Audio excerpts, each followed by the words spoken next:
Live from Milwaukee, Wisconsin at the River West Audio and Video, I come to you, Barbara Myers-Spidell, all the way from Tennessee. Not specifically, of course, for River West Film and Video, although it's a fantastic place, and I suggest you all check it out, riverwestradio.org. So come check it out. Today we have several things we're going to be discussing. Again, my name is Barbara Myers-Spidell, and I'm filling in as the host today during the Chlli Chill Show. I'll have several guests here, including Mud River Lee, as well as John Lozenecki, who we like to call Silver Dollar John Lozenecki. We're also going to have Charlie Keenan on the show today talking about bees, and Tally Hayden Miller discussing health. So it's great to be here, and I love being here. A couple things I'd like to discuss today during the Chlli Chill Show is several things. One is there's a Burning Man update. Several of you have heard of Burning Man, the Burning Man Festival. I call it the Burning Man Installation Art Festival above Reno. It's about 100 miles above Reno. BurningMan.com if you've never heard of it. But here's a Burning Man update. If you are a burner and you're planning on going to Burning Man this year, there are 60,000 tickets sold this year. News has reported that about approximately 20,000 people are going to be newbies in this extreme environment. Now, this venue or this fantastic festival and fair and event is in the middle of the desert, about 100 miles above Reno. I've been there. It's extreme conditions, and I just want to remind you, even if you are a newbie and you have never been to Burning Man before, it is up to you to remember to bring important necessary items besides water and sunscreen, but things like air filtration masks and goggles.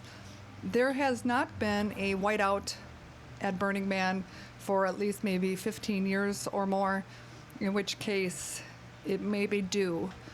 So if you're a newbie or a seasoned veteran, if you're a seasoned veteran, you know how dusty it can get at Burning Man. I've gone to Burning Man once and I wish I could go every year. It's so fantastic.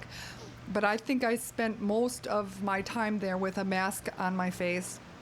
And I'm not talking just the ordinary painters or dust mask. I went and bought the special mask that has a special filtration system to filter out fine particles, but not oxygen, of course, because it is such a dusty, alkaline environment. So heads up on that. Bring your mask, bring your goggles. Do not remiss. Please remember, Burning Man is a place where you could get gravely injured, if not worse. So that's the Burning Man update, and God bless you. I'm glad you're all going.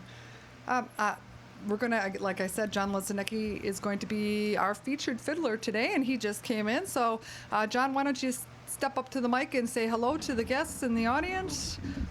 Okay, hello out there in small radio land, I guess. And internet. And, I guess, and internet. I'm not sure how large an area this takes, but...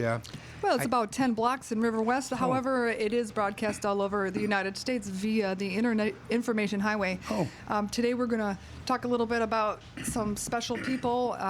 Besides having Mud River Lee and John Lozenecki playing some songs, some of the people I just want to mention and say shout out to, is Bernie Rosen in Thiensville. This guy has every type of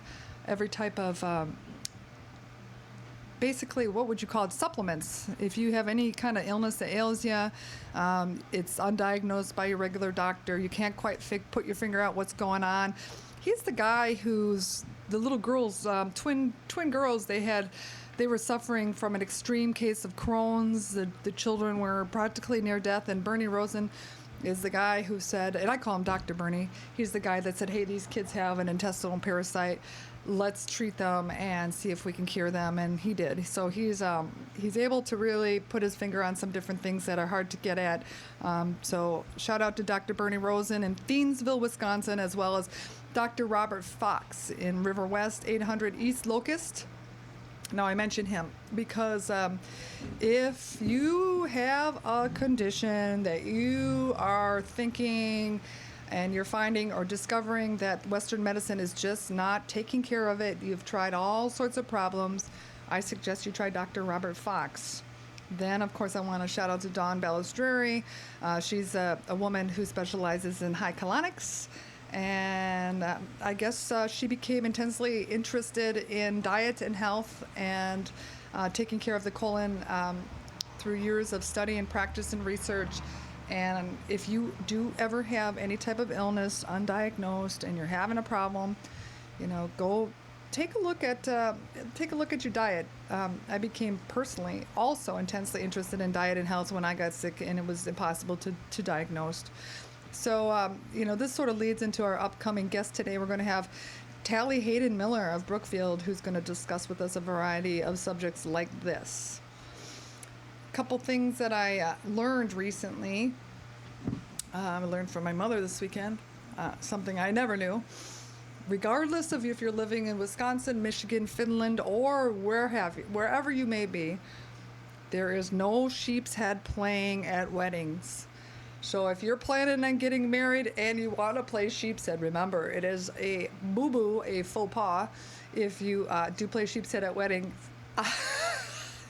I laugh because so many people love to play sheep's head, especially in the region where we are in the Midwest. So it's great to be here in the Midwest, and it's great to know that sheep's head's going strong with or without being played at a wedding. So let me ask, Barb, did they play sheep's head at your wedding? No. At my okay. wedding? Oh, no, not at all. Or I mean your daughter's wedding? At my daughter's wedding? No Okay. sheep's head. There was a lot of beer drinking, a lot of bluegrass music, rock and roll, and some okay. DJing going on, lots of dancing, lots of cake eating, and lots of awe. Yes. Standing around in awe at the gorgeous flower displays and things. They had 500 flowers flown in from Ecuador. So I learned a lot at my daughter's wedding this year. I've never been a mother of a bride. So, by the way, congratulations and shout out to the bride and groom, Mr. and Mrs. Christopher and Lauren Burke. Okay. Also, something else I learned at my daughter's wedding. One is my daughter's very talented at making. She made her very own flower bouquet, but she didn't make it with flowers. She made it with brooches and pendants and things like that. It was absolutely gorgeous. So something maybe you might want to think about if you're planning on getting married is trying something a little different like my daughter did, and show the family a lot of the style and pizzazz and finesse that you do have by making your own flower bouquets made out of. She used, besides pendants and brooches, you saw some of them, headdresses with feathers and incorporated bones, and as tasteless as that sounds, it was gorgeous and appealing, and I'm glad that I raised my kids to think outside the box. So, and I think thinking outside the box is why I'm here today, because if you know Chlli Chill, in order to be a good friend of Chlli Chill, you definitely have to be a person outside the box. They don't let people like Chlli Chill inside the box. He's one of those radicals that would actually probably break the box while inside of it, so he's definitely outside the box. Would you agree? Oh, sure, absolutely. Okay, yeah. It's good to have you in the audience, or in the studio, John. All right, thanks. How's your fiddle? Is it all tuned up? I'm going to give it a quick check here, but I think it's That would close. be great. Yeah, just don't let me hold you up. Just go ahead, and I'm going to keep chatting away here until we get some informative guests on the site. Also, I heard Charlie Keenan, beekeeper extraordinaire, will be coming in today, so I'm looking forward to that. Something else I learned at my daughter's wedding this year, or this weekend actually. That's why I'm here in Milwaukee. Loud bands make older folks leave early. Remember that if you're getting married. If you want to clear the house, bring in a loud band. If you know your band is going to be loud, have a conversation with them in advance. If you don't want the guests to leave, to maybe tone it down. Yeah, but Barb, this band made everyone leave, young and old. Well, yeah, we couldn't talk. We if you're in my social circle or in the social circle of that of my family, which consists of 6 daughters, you're gonna love conversation a lot. So we all had to step outside. Actually, they didn't make everyone leave. They just made everyone go outside. So luckily, they came in for the 3rd group, so that was fun. I also want to say my new son-in-law flew 500 roses in from Ecuador. It not only had a lamb sponsforkel going on, but porterhouse steaks on the menu, and I was completely blown away. Completely blown away. Patty's Pub. Has anyone ever been to Patty's Pub? It's an Irish pub located on Murray Street in Milwaukee. And Murray Street is right off 1 block from Farwell. It's just north of Von Trier's on the corner. And what Patty's Pub is basically a gorgeous, gorgeous, gorgeous Irish garden. And if you've never been to Patty's Pub, please go there. They deserve your attention.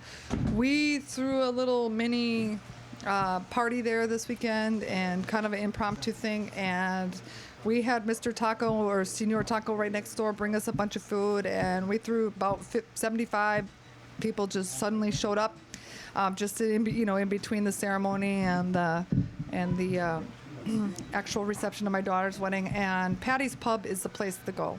I mean, it's a fantastic, fantastic, gorgeous, amazing place with a beautiful fountain and beautiful gardens and extremely ornate interior, as well as windows that are stained glass that have pixies, Irish knots, anything to do with anything Gaelic. Absolutely one of the most gorgeous places in Milwaukee. So here's a plug for Patty's Pub on Murray. Please check it out. Go check it out. Go check it out. Can't say enough about it. It's amazing. All right, I'm just going to go ahead and say it.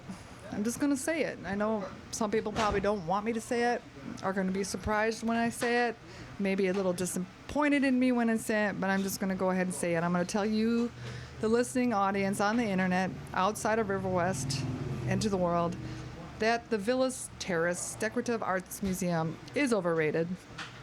It's absolutely gorgeous. Location on the lake, but it's staffed with an unprofessional, for the most part, unprofessional staff that I thought were discourteous. For example, the lady who was directing us during my daughter's ceremony there was wearing a wife beater. Okay? I heard when I was getting ready to come down the aisle, I heard guests talking about staff talking about some guests. Just horrible. Just absolutely. I was just very disappointed in Villa Terrace.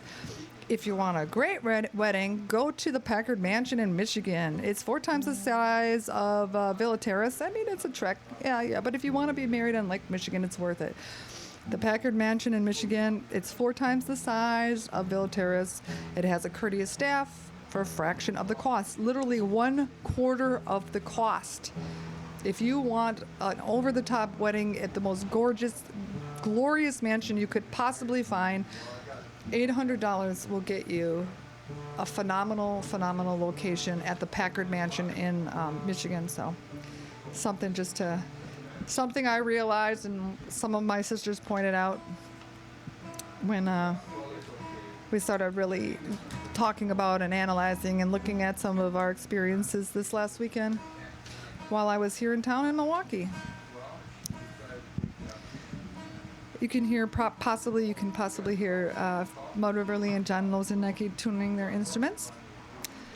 Meanwhile, I just want to talk about Harvey Scales. I would get Harvey Scales on the phone right now if my unfortunate phone was able to operate with the speaker, but it's not functioning properly. We'll see if somebody else will come in like Charlie with a speaker on their phone that works, and I can get Harvey on the line. Harvey Scales, he's Milwaukee's beloved musician. We got music in the background, and they're going to give away what the songs we're going to do. Hey, if you play, excuse me, Lee, if you play that song right now in the background, it ain't going to be a surprise on the radio. Well, we just want to warm up outside, or? see the festivities. All right. My tune-up song. I'm all done now. Oh, he's tuned up. All right.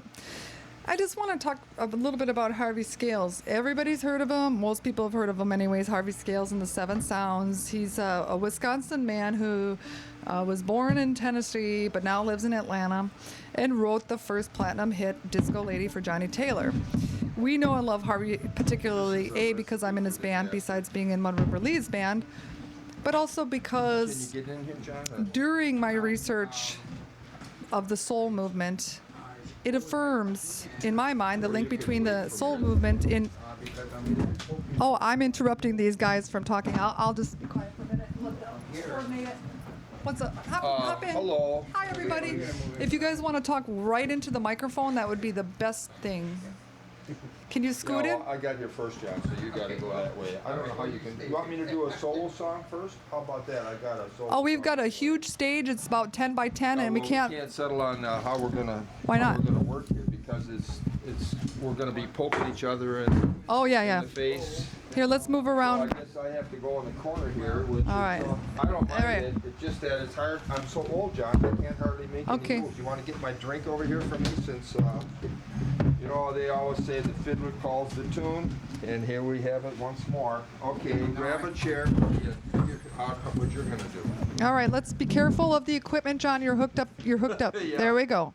All right. Tell them live on air music is never pretty. You know. Yeah, it's true. It's very true. Live on air Just music, like MSOE, I've been on there. except for hear this me now? goes Is to a there- bigger area. This goes on the internet. Okay, is there a board?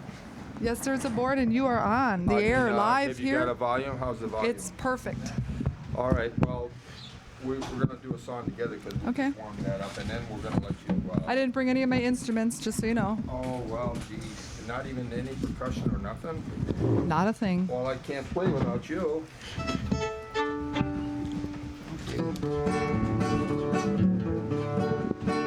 Way down in Way down in Columbus, Georgia. wanna be back in Tennessee. Way down in Way down in Columbus, Georgia. my Wanna be friends all turn their back in backs on Tennessee. me.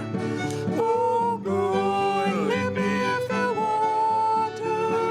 Never let me cross your mind in your heart. In your heart, you love another.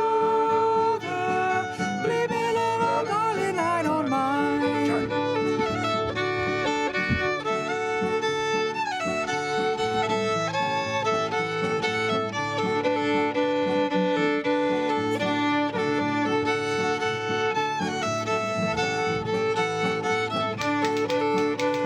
All right.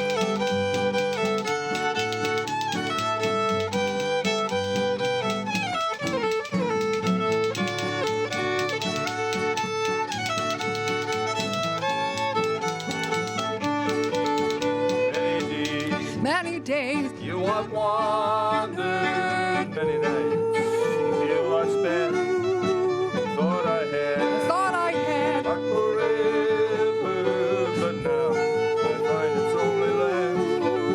Wow, go and leave me if you wanna, and never let me cross your mind in your heart. In your heart, Love another. Leave me, little darling. Darling, I don't mind.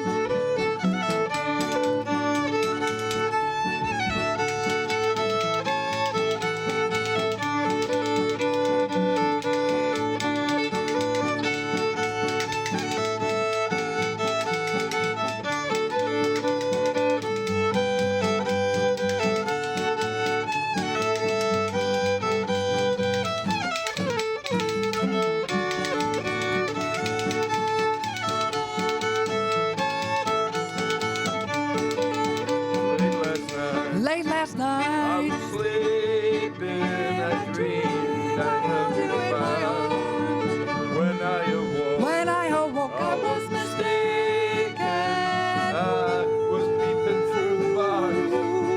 Wow, Go and leave me if you want to, and never let me cross your mind in your heart. in your heart of another. Believe me, little darling, I don't mind.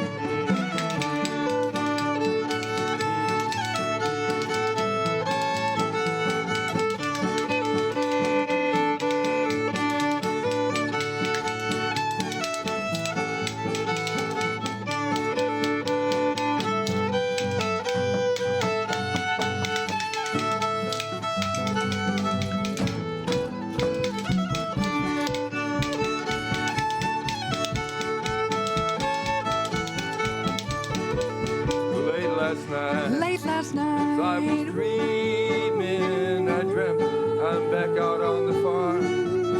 untrue to me. untrue to me. And you were scheming, and so I hung you in the barn.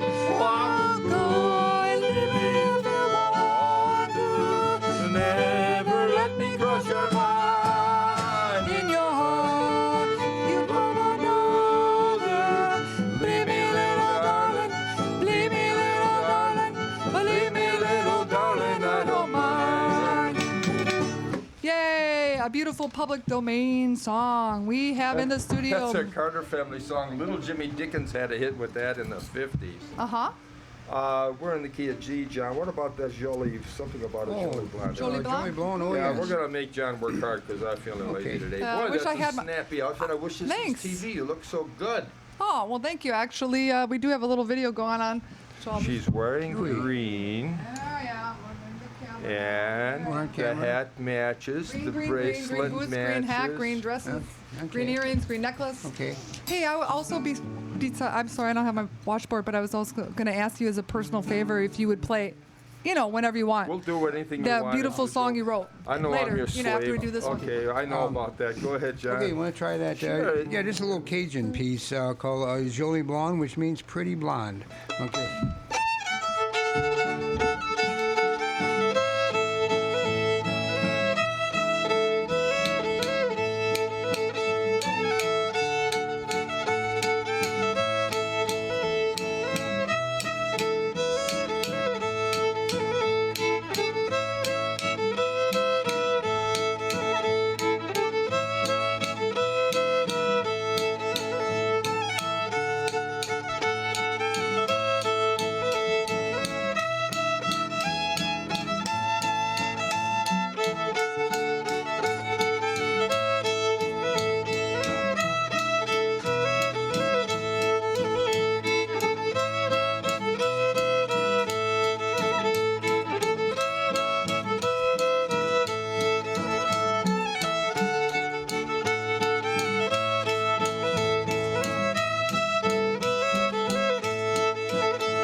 Wonderful. John Losinecki and Mud River Lee. See, Lee, you've got a beautiful song called When My Name Comes Up. You know, it's one of my favorite songs in the whole wide world, and I tell all my friends about it all the time. Well, why don't we have a bit of a conversation, because actually this song requires accurate tuning and move from one space to another.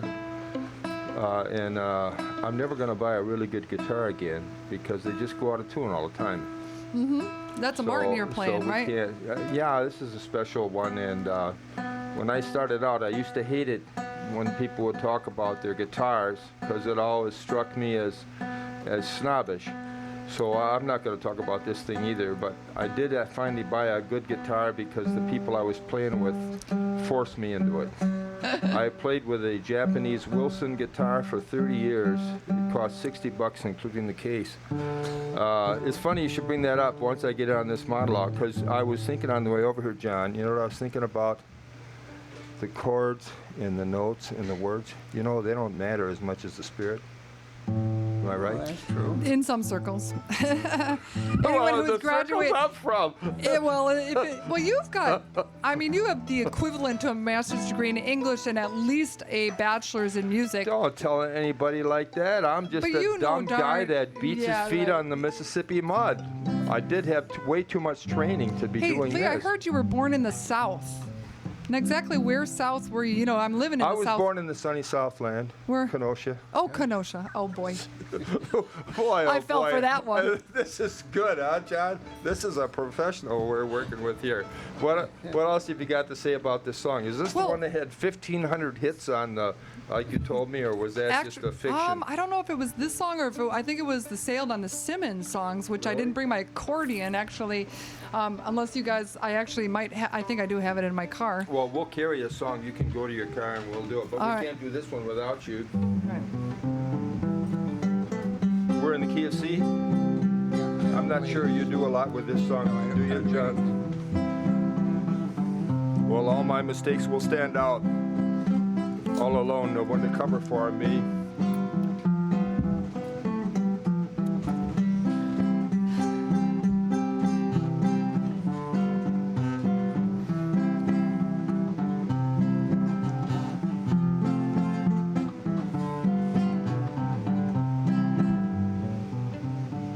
When my name comes up, remember that I love you. Surely someone will ask, what became of me?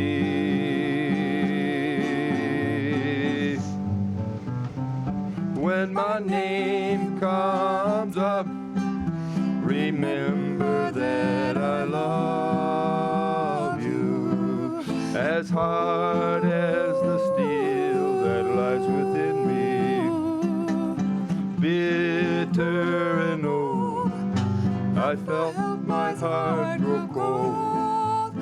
Went down so slow, I did not know. Don't give your heart away. Listen to what I say. I went down so slow, I did not know. Oh, my overflowing cup, the happiness to love you. Surely someone will ask, oh, where did love go? Oh, where did love go? Oh, my overflowing cup, the happiness to love you. As hard as the steel that lies within me, bitter and old, I felt my heart grow cold. I went down so slow, I did not know.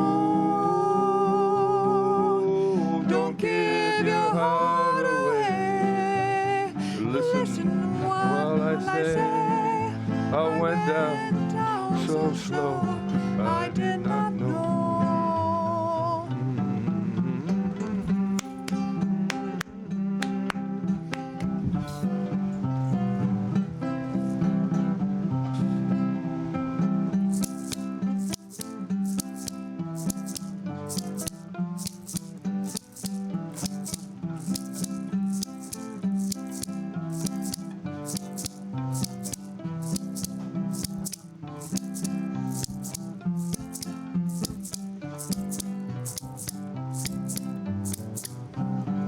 All the same, I won't give up, for I will always love you.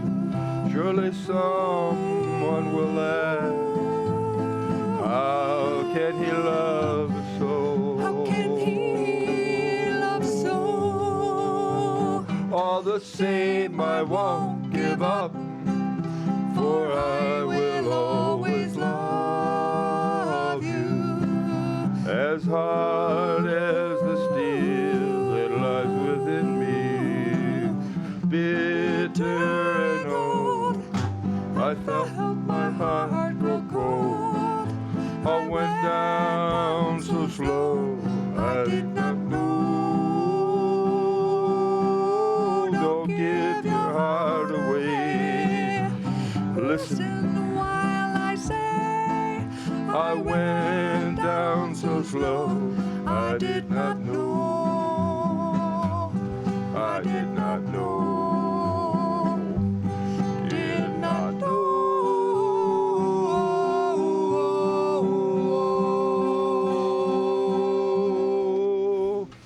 I think that song's a hit.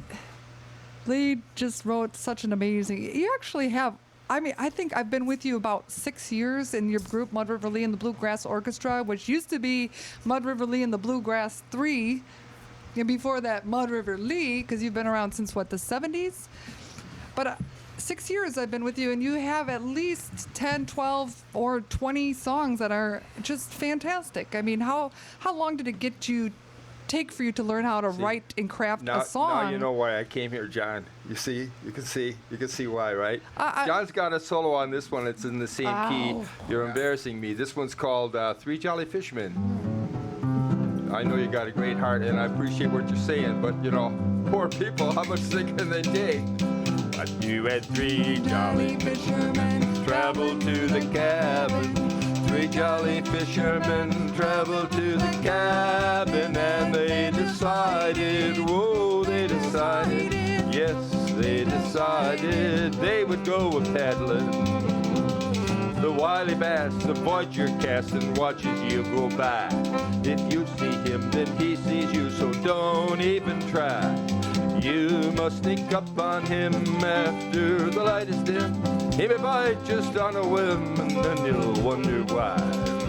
What you had three jolly fishermen traveled to the cabin. Three jolly fishermen traveled to the cabin, and they decided, whoa, they decided, yes, they decided they would go with paddling.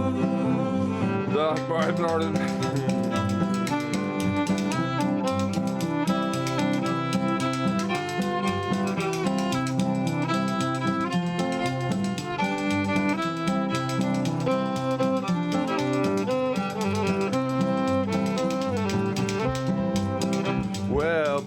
On their nesting bed, scare other fish away. Bluegills will not bite your bait all the livelong day.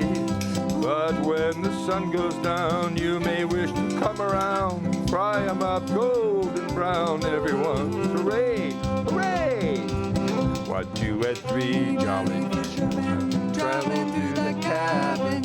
Three jolly fishermen traveled to the cabin, and they decided, whoa, they decided, yes, they decided they would go paddling.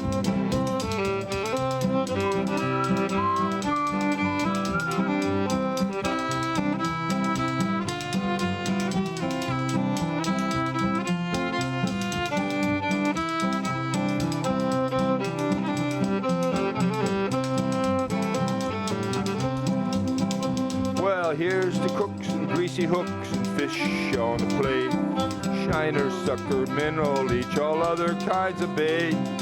Better deals on rocks and reels, filet knives, a polished steel. You know, a raccoon came by to steal all my fish he ate. He was snuck up on me, and he had the fish in a stringer.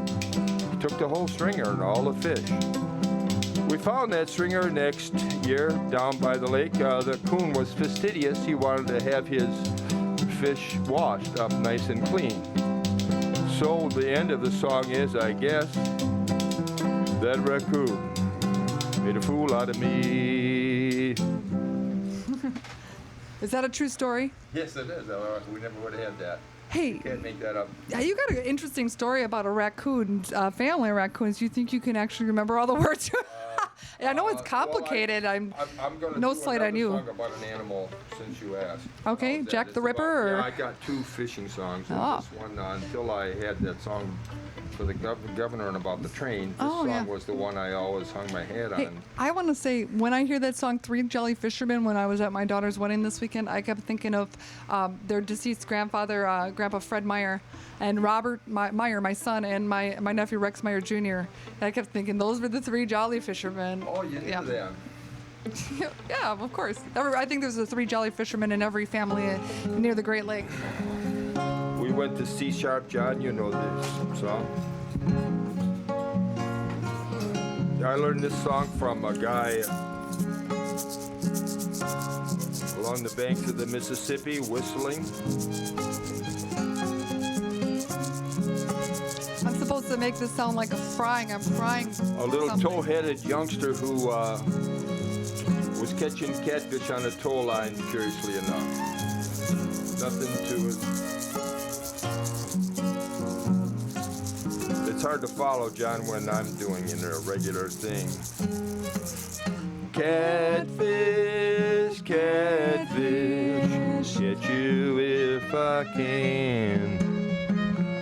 Catfish, catfish, well, I'm a better man.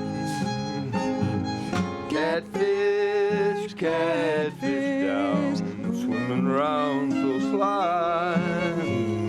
Me in the high and dry, come to my fish fry.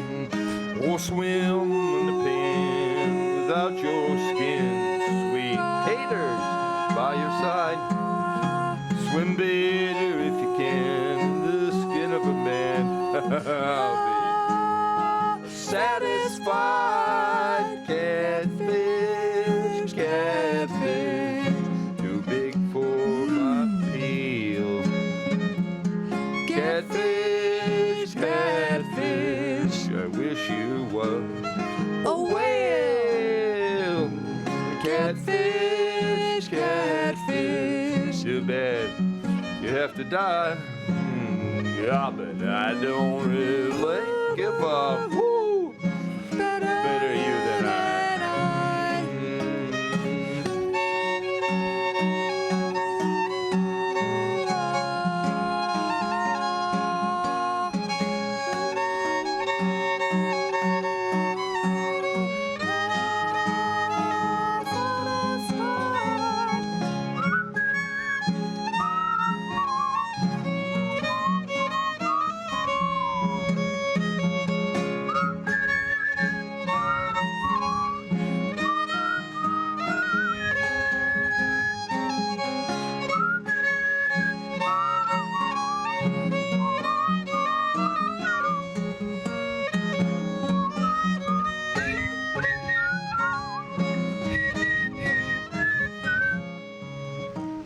I don't care just what it takes, and I'll get ya if I try. And I have got just what it takes, so get your tail goodbye, catfish. Whoa, catfish.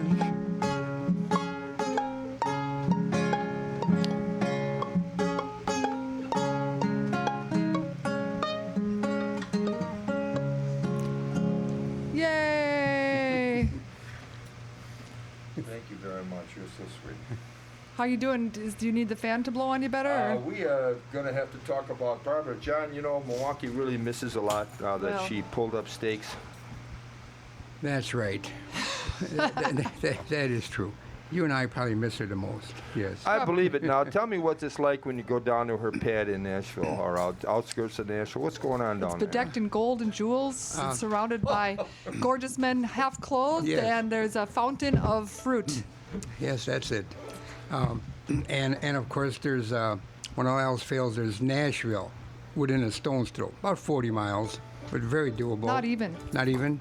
Don't ruin my reputation. I live in Nashville, John. I heard that you guys attended the famous funeral of our hero Earl Yeah. Scruggs at Yeah. Ryman Yes, Auditorium. we Well, tell did me make about that. I missed out on that. Yeah. Well, it was lightly attended because of the fact that Country there was, Music Awards was going on in Vegas. Right. Or LA or somewhere. And That- so, but actually the whole upstairs was completely full, and where they had seats in the downstairs looked full, but I thought it was neat. They had an archway of banjos, so when they carried out his his casket, there was an archway of banjos for them to carry the casket through. And we're talking banjos held by guys like, what's his name? Bella Fleck was there. What was the Emmylou Harris?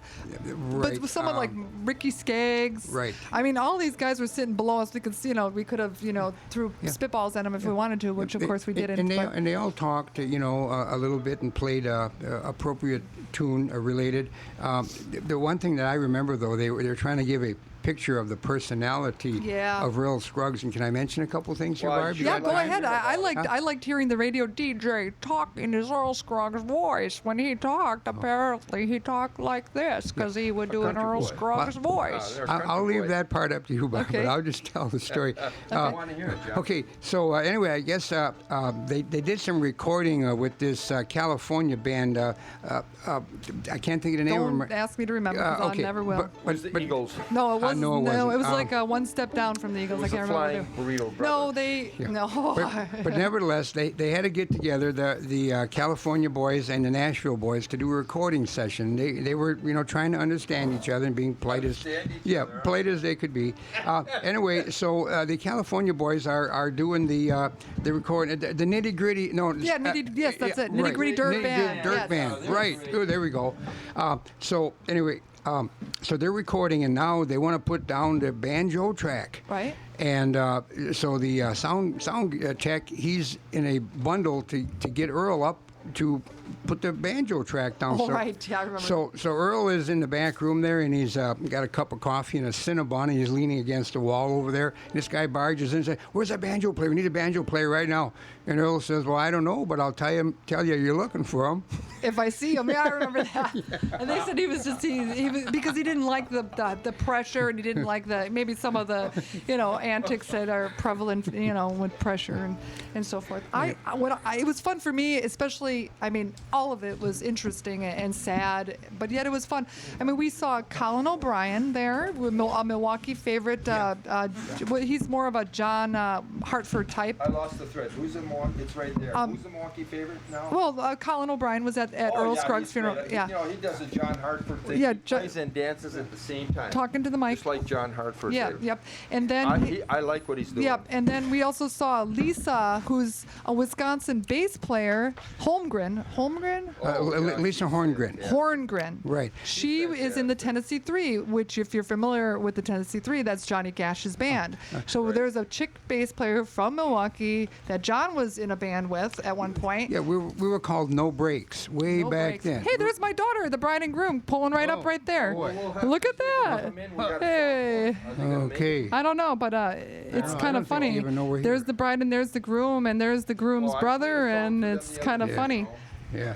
And there they are. I'm going to wave at them, but I don't don't see them know. waving They at don't me know because they we're don't here. see me. They don't. Just wait. I see- They see us. Hey, we're on the radio. They have to come on over. We've been talking all, as you know, I've been talking all about them almost continuously for a month or so because of the wedding. Well, boy, it's been. I went on tour last year with here comes, and walking down the street, there goes Bob. He's a beautiful bass singer that just walked by. Bob the bass. Yep, it says just married. But last year I was on tour with the MPS homeless choir that is run by Casey Williams and Arlene Skorowski. We were on tour in New York. We went to staying at the United Nations all over. Lauren, my daughter, picked me up from the airport and shows me this rock her fiance Chris gave her, and sure enough, they were engaged. And now it is a little over a year later. Hey, they have people from New York, New Jersey, New Mexico. I mean, from all over the United States. They had people come in for their wedding. And just totally unrelated, here they are right now, the bride and groom with the groom's brother, the groom's brother's girlfriend, and the groom's father, all the way from. Hey, why don't you say hi into the microphone so we can tell everybody what your wedding was like? Hello. Our wedding was wonderful. Wonderful people played at it. And a lot of art was included. We had feather headdresses made out of wings, peacock feathers. Everybody's been And we love you guys. You guys played awesome. Thank you. Thank you so much for playing. You're going on the internet with this radio show, so I'll make sure you get a copy of it. And for We love you, internet show. Yes, and this show is dedicated to the bride and groom, of course, and all the and the collective family. The Carsons waiting for me and my gal. They're congregating for me and my gal. And someday are gonna build a little home for 2 or 3 or 4 in love land for me and my gal. And that was 1942. Judy Garland, Kiss Me Kate, and I'm glad that Mud River Lee is such a focused and learned instrumentalist and guitar player and musician that he pulls these things out and teaches them to me, and it's a blessing for me. Well, we learned So it that really was is. special for the wonderful Yes, couple, Lauren yes. and Chris. What a blowout And it out really in is Waukesha. That was a completely great time, wasn't it, coincidental. Paul? Yep, it really My was. God, I It couldn't really believe was. what I a mean, they time had it porterhouse, was. they had lamb. I couldn't believe it. My son-in-law's is fantastic. I'm so happy they found each other. It's such a blessing, and literally I've been talking all about the wedding, and I've been telling everyone how amazing Patty's Pub is. Oh, it's great. Oh, it's wonderful. Yeah, yeah, wonderful. The bride and so- groom agree. It's wonderful, and you have family from New Mexico. Arizona, Texas, New York. Tennessee. Yep, New Jersey, Michigan, Las California, Vegas. Las Vegas. They had people from all over the United States for their wedding, and I You was should telling have everyone seen about the that bouquet cake. you Are you made. going to tell them about the cake, too? The Come on. cake. Well, describe the cake right into the That microphone. cake was something different. It was a wild 4-tier cake. Bottom was filled with metal spikes and rock candy. The second tier was like a striped drapery with bones and bow ties and sugar skull filigree in the The middle of third it. tier had a corset Yeah. with gears for every button, Uh-huh. It was wonderful. The top tier we kept, Okay. which had a keyhole. which had a realistic. But the looking actual key. cake, which was made by Eat Cake, Right. was lavender-infused white cake Lavender infused white cake. with strawberry filling and cream cheese frosting. It was phenomenal, and that was made by Deb from Eat Cake. Yeah. And she was married to Andy Pagel, which she's one, like in the musical family in this town for sure. So I'm so glad Eat Cake was there, and Deb was there with her daughter and brought Andy's daughter, and it was like family has seeing her there even more. So Turned out beautiful. it really was. It was just, and then who did the catering? The catering was done by my buddy Mark Mines and his team. By who? Mark Mines and his team. Just a friend going to culinary school. Wonderful guy. Works out in Waukesha. Was he the one that TJ's cooked bar. up that huge All that lamb? in that Yeah, porterhouse. He cooked Oh out the wonderful man. lamb. He did all together as a one That roast. was the best food I've ever had at a wedding. I'm not kidding. And I've was been to, wonderful. at least, 50, 60 weddings, Did you? How about you, Pops? Best lamb by far. Oh, yeah. The lamb was, the food was excellent. The Bill, talk chef into the was mic. Incredible. The Bill- chef was incredible, but the lamb was just to die for. It was That great. lamb was still, I actually just that was spent so the good. last 2 days making a stock out of the rest of right. all the bones and everything. We're gonna have a soup tonight. So. That's right. Are you a cook, by the way, Chris? I'm not sure what you do. I Are you- cook as a hobby, but I'm a tattoo artist at Saints and Sinners on Brady Street. Oh, right. Saints and Sinners. That's right next to now, Halo. This is the first time I knew that. That would explain something. If you don't mind if I just interrupt. You remember Yvonne, my Oh, yes. sweetheart, was there. Yes. A good Christian lady. And she was astounded by the tattoos. And I should have told her, you did that for a living. It would have made it a lot easier For her to- yeah. Well, see, 'Cause, yeah, there's little generation gaps going on You can't all see over the this on place. the radio, but this is my girl. She's, Yeah. say She's what it is. round as a marble, sharp as a tack. Very good. That's enough of that. But it was a wonderful, it was a colorful crowd, you might say. Oh yeah, definitely. Literally- I love that All lady from walks. Colorado. Was that Okay. your work on that lady? The lady from Colorado? Yes, I believe so. Okay, I didn't Was see it her. colored tattoos? I think she was Yeah. fantastic. She took the I didn't cake. see but her. Did you do that work? Yes. You Yes, I did. did. Okay. Well, there was another question I was going to ask you. Oh, I just can't had to know about the remember. There was, the guy with the Woody Guthrie quote. Oh, Okay, Chris explain that. Steffes, Yeah. The Woody Guthrie quote, it was a quote that he used to write on his guitar. And my friend, who's also a tattoo artist, came up to me. We were bored one day, obviously, and he wanted it written the exact same style on the side of his head. And we shaved it down, and I went on it with a Sharpie. I designed it myself. Or I wrote it in my own words, basically, but it was the exact same shape and way that it would have gone on. Well, Woody's it's a guitar. We all love Woody's Woody. gu- It says, Woody Guthrie's what does quote. it Yeah. say? Yeah, it says, "This machine kills fascists." Wow. This machine kills That's fascists, just and dynamite. it's just. Was that the fellow with the mohawk that Yeah. had Yes. that on his Yes, head? it was. I wish I'd have got a little Chris, closer give your to that phone number fellow on and the I talked to him air. about he's that a- because that he's a was wonderful another guy. object of Vaughn's concern. Oh yeah. Also, the fact that men wore what the women wear on their ears. Earrings. Yeah, the She had a earrings. lot of prejudicial, boy. If she Well, she was married to a minister, wasn't she? Well, she'll never hear this. stuff. But by the way, what is your phone number if somebody wants a great tattoo? My phone number is 414-418-9666, or you can call me at 414-CAN-I-SIN. C-A-N-I-I, sin, S-I-N. Yep, at That's at Saints and Sinners. Okay. All right, wonderful. What a Known you coincidence. this long, I didn't know what your profession was. I'm sorry about that. I should have guessed, but you know, it's always like casual meeting in the grocery store, and then we always talk about somebody's mother-in-law now, and how we miss her so bad, and we want her to stay in Milwaukee because Milwaukee needs a talent and an entrepreneur and an artist like Barbara. To starve on the street like everybody I know, else. but man. What, honey? It's true. We miss you. Oh, yeah. So we're talking about you folks, Lauren. Do you work in the tattoo parlor also? No, I've been learning how to pierce. Oh, wonderful. You know, I heard the last I really had a discussion with you, and your mom talks about you all the time and all. It's always wonderful, but didn't you say you were about to become or something, take over at the Pabst? How did that adventure work for you? Did you get to be the president there? I did. I was the marketing and event coordinator for a bit there. How nice. But now I no longer work there, and it's been the best year of my life being proposed to after that. So you took a year off to solidify your myself, marriage find a with your spouse.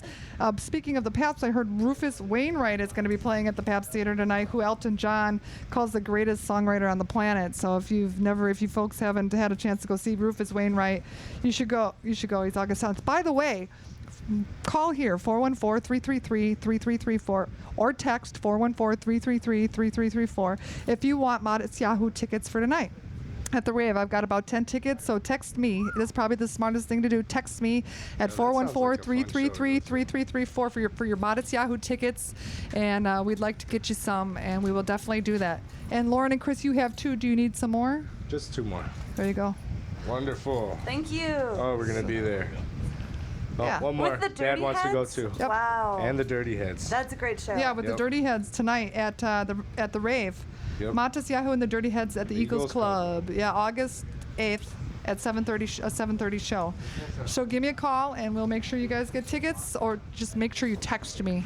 Where is your studio? Is that the one I drive by It's on North Brady. Avenue? It's No, on Brady. It's on East Brady Street. Across from Up and It's Under. a wonderful one, lit up with fluorescence light. It's got a full life Venom in there, Is full that by life the Up and Predator, and Under? a full life. Where is it by? Across from Up and Under. Oh, Yes. across from Up and Under. Across from Up and I Under. played Up and Under many years at the Brady Street Festival. Yes. And I actually performed there one time. Have you ever been in that bathroom? Yeah. Oh yeah. No, I haven't. We don't say anything bad on the radio. Oh, I won't say anything about. But every time I go there, somebody else owns it. Oh, really? Oh, yeah. what do you mean? I just mean no one can make any money there. What do you- I don't know. It's got a good spirit to it, but nobody can make money there. I don't know. I've been back They here for just keep about selling 15. it. You know, I Mark don't know. Shirilla was the one that booked me over there, and I got a song for him. When, Yeah, and I when wanted to we bring ready up for Mark that. Shirilla because he would have right. been playing at your wedding, this weekend, except for Sure you know would've. the story Yeah, with what were Shirilla. the names of all the groups there? Yeah, what Who were the played names? there? Starting with the first band. The first band? Mud River Lee and the Mud Blue. River Lee and the Bluegrass Orchestra. Oh, Yep, wonderful. that was us. And then the second band was Rio Turbo. Rio Turbo. They Rio were Turbo, real. RIOTURBO. Okay. Rio Turbo. You They, gotta is check that them the out. one with the 2 chicks dancing? Yes, they that's were the one fun. with 2 Chick Shanson. They're electronical band with vocalists. Yeah, they were fun. Oh, they They were were so great. much fun. We requested them to play at our wedding after seeing them, and they looked at us, saw that we were their type of people, and they played a great show. We were so thankful. The chicks showed up in lederhosen. It was really cute, Yeah, with their it little was. shorts and lederhosen, and their hair up and everything. It was cute. It was really cute. Who was the hard rock band that you had there? That- What was I That can't was remember. Adam's band, Adam's but Roach's band. I believe. yeah, we love Adam. He's such a good friend, and he's such a great guy. Such I a just can't. wild name. I can't think of the name of the band, but we'll get back to you.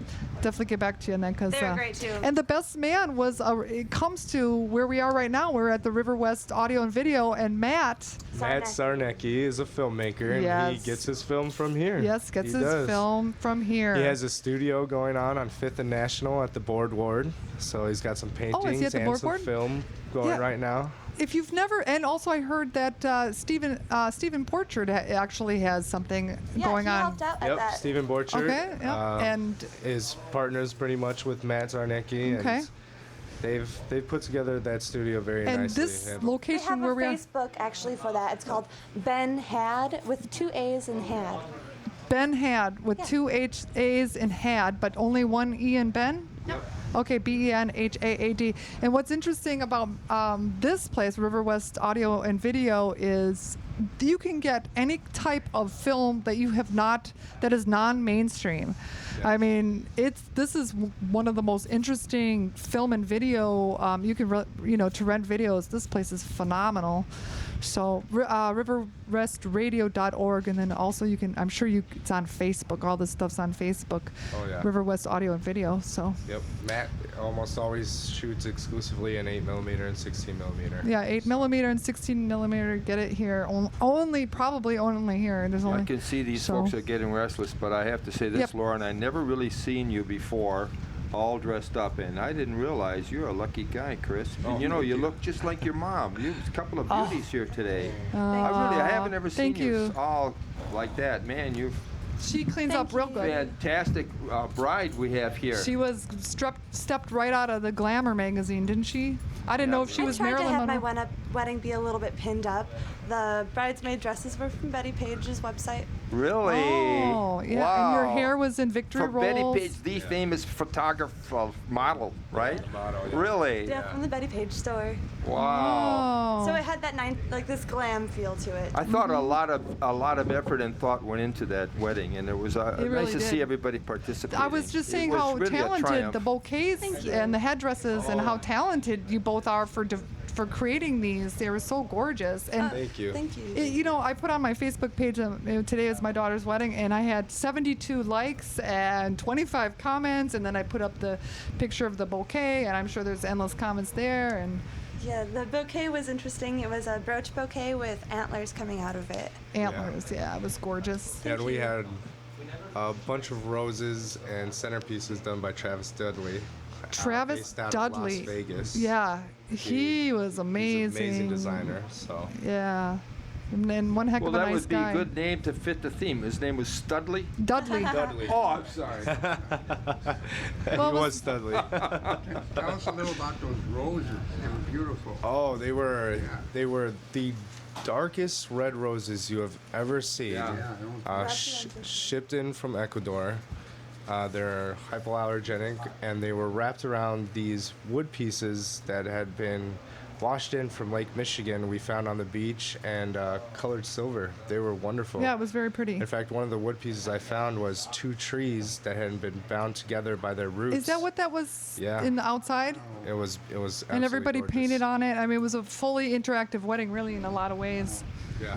And the painting stayed at the place we had. It was TJ's Bar. Okay, yeah, TJ's Bar. It's also called Club Velvet in Waukesha on Delafield, 409 Delafield Street. They were phenomenal. I have to say, out of the 3 places that you used, the Villa Terrace Decorative Arts Museum, Patty's Pub, and TJ's Club Velvet, TJ's Club Bar, Velvet. Yep. yep. I have to say, boy, I tell you, they were not disappointing. The Villa Terrace was not what we expected. Really, a little bit of a disappointment. But other than that, everybody else was phenomenal. Oh yeah.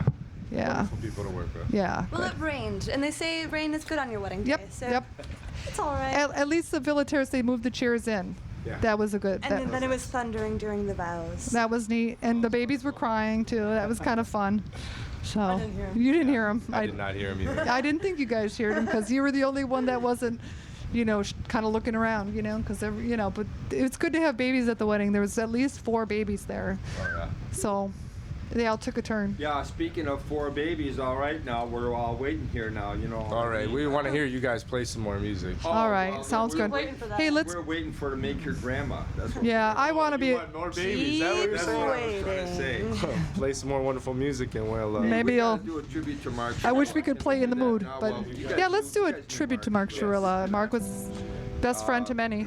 It was just such a shock. Nice running into you, family, and I'll make sure I call you after this show in about an hour and a half. Thank you. We love you all. Love you guys. Love you too. Thank you very much, guys. Bye. Wonderful.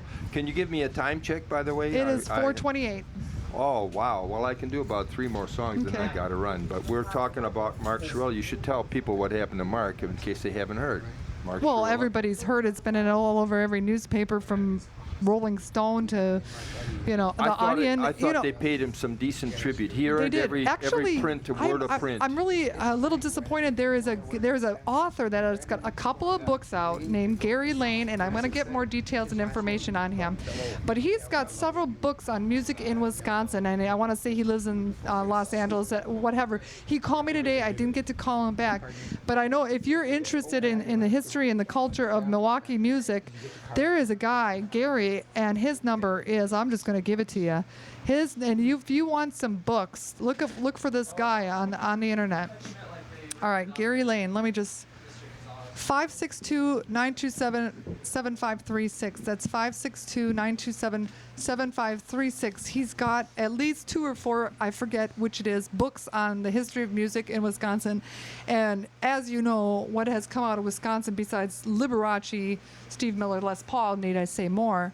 I mean, the list is just growing, especially, Mud River Lee here, right, in And songs. of course, Mud River Lee. Yes, of course. Oh, come on, guys. Here's a song And Mark that Shirella. Mark Shirella taught me. And Harvey Scales. It's one of my old favorites. Oh, yeah. It's written by a guy who's from Tennessee. His mother was the one with her, I can't think of the names now, so I guess Hoyt Axton Oh, wrote Greenback Dollar.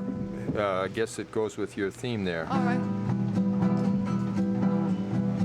This is in E minor, and there's a lot of G here. There might be a C or a D in here, John. I don't know if we ever worked on this one together or not. I guess first time for everything, though, huh?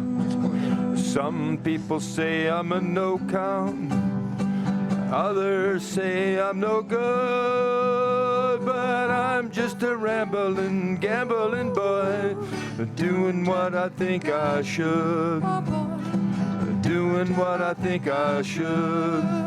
And I don't give a damn about a greenback dollar. Spend as fast as I can for a wailing song and a good guitar. The only things that I understand. The only things that I understand. When I was a young boy, Mama told me, son, go be a man and sing what you will, and sing what must be sung. Sing what must be sung. And I don't give a damn about a greenback dollar. Spend as fast as I can for a wailing song and a good guitar. The only things that I understand. The only things that I understand. Here we go, John. For I don't give a damn about a greenback dollar. Spend as fast as I can for a wailing song and a good guitar. The only things that I understand. Only things I understand. Well, for the first time through, John, nobody got hurt anyway. No Huh? one got hurt on that one. Hey, you know what was fun? One time, me and Mark Shirella, since we're talking about Mark Shirella, He's one time, wonderful. yeah. Remember when Doc got shot? We were at some tavern in Milwaukee, and Doc got shot. Just a random gunman Doc came got in. shot, that's Yeah, the one. he took a bullet for music. He's a member of ASCAP now. Tell him where he got it. And he got it in Where did he get the rumpus. That's ASCAP, no pun intended. Yep. All puns intended. And he's a survivor, and we love him to death. You know, he used to be a rodeo rider. Yeah, he was a rodeo rider. Yeah, he was an Weren't interesting you man. involved in that one I somehow? was there. I was hiding in the bathroom. Oh, but- just like that lady down in the Sikhs. Oh, well, we don't want to talk about that on the radio show today. But I just want to say that Mark Shirella, and we went on WMSE to talk about the fundraiser we did, which was Aim for Peace. And when we did, Mark Shirella he really changed the meaning of several songs for me. One is This Is Not Dying by the Beatles. And the other one that he was the one On the Road Again. Man, Mark Shirella, all he loved to do is what we love to do is play music with our friends and just He was a can't, great guy. Just can't wait to get on the road again and playing music with our friends. That's what it's like to be a life of a musician, It's just song and Well, he was fulfilled that memorial over at Chang Hall, which I wouldn't have missed Well, that for the world. I would That meet- was a testament, if there Yep. ever was. John and I were at the Outpost yesterday. We ran into Mark's dear friend Annette Hess, and she said Milwaukee's not the same. No. And it's not. And the same it's just without not the you same. either, you know that. And my attitude has been, well, I don't have to be friends with several of these jerks that I was only friends with because they were close with Mark. Now I can get rid of these guys. But really, not only that, I mean, I didn't even realize until he passed away that I was friends with several people just because to support Mark, and these were not people that I would, ordinarily. But I tell you, Mark was the glue. He was the glue in this town. I've got a little story. Uh-huh. After I learned that Mark was in the hospital, I called the hospital to try to get hold of some doc or whatever, find out what he was doing. So they kept putting me through the different lines, and pretty soon I'm talking to what sounds like a doc, and I said, "Doc, how's Mark?" And he says, "What do you mean, Doc? This is Mark." I was talking to Mark for a while, so. Yeah, right before the Yeah. surgery. I know I raced up here. I raced up in the middle of the night, I thought I was going to protect him and shield him from death, which I failed miserably. But, yeah, boy, they said when Marla and Jane were teasing him that I was racing up here from Nashville, they said he got a great big grin on his face because he felt good. He felt good that I would come 10, 12 hours just to be, and I would do that for either of you guys too, of course, because you guys are my bestest You know, there's buddies. been a lot of funerals. We have a wonderful musician. He can't be here today because he's working, but Dan Mullen was Sharilla's really right hand. Sharilla's right-hand man.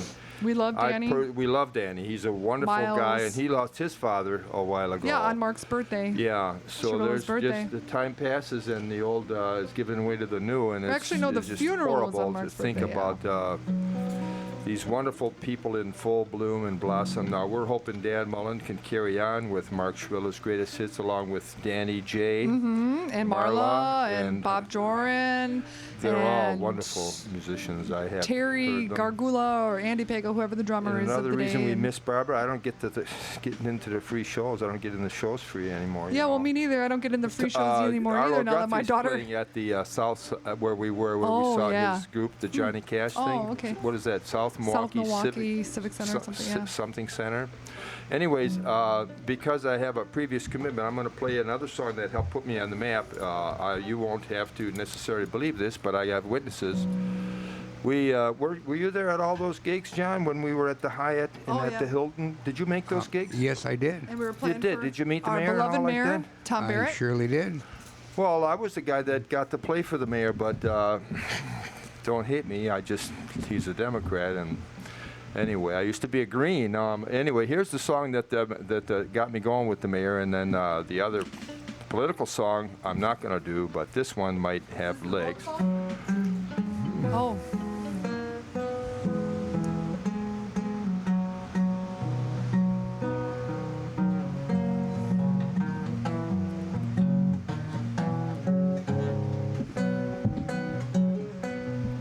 Oh, you can take a train from Milwaukee to Madison. Workers cannot lay the rails, Walker, let 'em down. So burn up your gas and oil from here to there and back, 'cause you can't take a train where there ain't no railroad track. Did we ever work on this one together, John? This is in a terrible key of B. I don't know. I don't think violins are allowed to play That's that a train key. sound, by the way. I'll just do it right. I'll try. Well, it's a sing-along. We'll give them one more chance at the chorus. All right. Oh, you can't take a train from Milwaukee to Madison. Workers cannot lay the rails, Walker, let 'em down. So burn up your gas and oil from here to there and back, 'cause you can't take a train where there ain't no railroad track. I feel like I'm being rude, John. Since this is my last song, could you pick a hot fiddle song for me to go Hey, I out just on? want to say something about trains. Yeah. It's kind of interesting because where I live in Nashville, they don't have a train from Chicago or wherever up north to Nashville. There's no trains that run to Nashville, know and there what is she a wants to reason hear. for that. Why is that? Well, this is a rumor. I haven't confirmed it. I'm going to look into it, and I'm going to write a song about it. There is a reason, and that is there was a huge train wreck. At one point, it killed over 100 people, and from then on, all trains were eliminated. You can get to Memphis by train, but you can't get to Nashville by train. And this is what I understand is the story. I haven't fully investigated. You're gonna write it. I'm gonna and I just wrote a song, which I want to talk with you to work out the rest of it. It's called "The Battle of Antietam." That's a wonderful idea. I know you got a gig for the Civil War thing, but I Yeah, got I'm doing reenactments. myself. But how about that D for Dixon County Blues? Oh, there you go. Let's Yeah. go. I'm sorry, Barbara. If I'd have known about this, I'd have canceled my other thing and That's stayed fine. till 6. But That's okay. I got I'm sure Charlie. you got a lot of I stuff have a going bunch of on stuff I here. want to talk about, All right, and later so- on in the show, and as well as I want to thank Charlie you very the much beekeeper's for coming thinking of me. and- When you guys and- have your coffee on the east side, how long are you going to be in town now? hopefully not very long. I need to get home. Well, let me know before you go. We got to get together. I don't know if again. that'll be This is much possible, but fun. I have these She memories. knows everybody in the city, John, by now. Did you know Pretty that? much. When I first met Barbara, I talked to every musician I knew. I never heard a bad word about her, and all the musicians knew who Barbara was. That's a good thing, I think. I keep telling her that on any given day, everybody that she knows is going to call her at once and shut down the network lines. You bet. should, yeah. Think so? That's right. All right, give us this little song, John. Here we go. Okay.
Coming short now, John. Keep playing it, baby. Got it.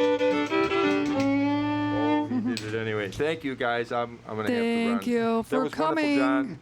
Mud River Lee and John Lozanecki.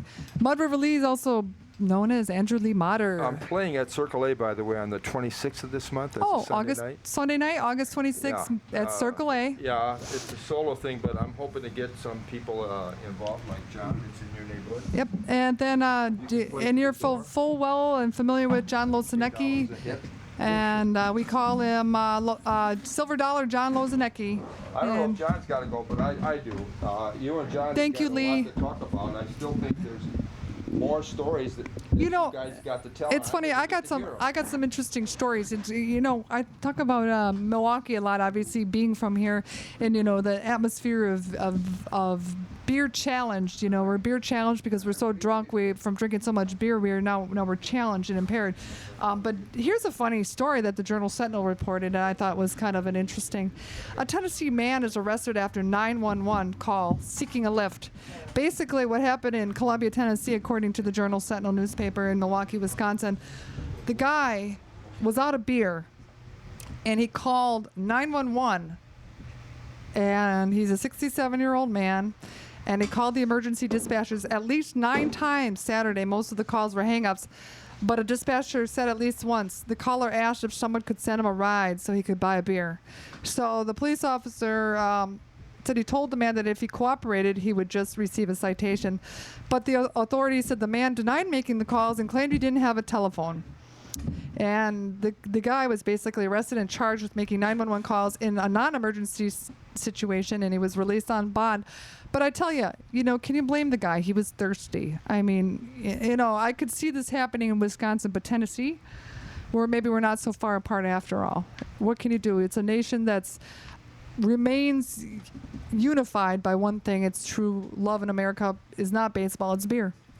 So I just thought that was an interesting story coming from Tennessee, which is where I live now. And then, another note, something that I also wanted to talk about today is a story I've been following, and I know that the nation has been following, the world has been following. Basically, the Journal Sentinel also reports, obviously there's a theme running here where I'm getting my newspaper clippings, but judge denies bail for Philadelphia Monsignor. Basically, the judge, Sarmina, rejected the motion by defense lawyers after an acrimonious 15-minute hearing. Basically, they denied this Monsignor Lynn. He was the first, at this point, he's the first church official charged and convicted in the supervisory role in the church sex abuse scandal.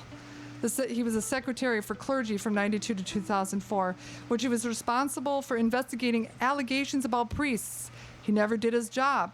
Although Lynn was never accused of sexual abuse himself, prosecutors alleged that he enabled priests to prey on children by moving them among Philadelphia area parishes. Meaning moving the different priests. Bye, Mud River Lee. Thanks for coming in. So, the sex abuse scandal in the Catholic Church, I'm Irish Catholic. My name sounds German, Myers-Spidel, but I have McGraw, Cronin, and O'Gorman in my history. I'm more Irish than anything. Irish Catholic from Milwaukee, Wisconsin.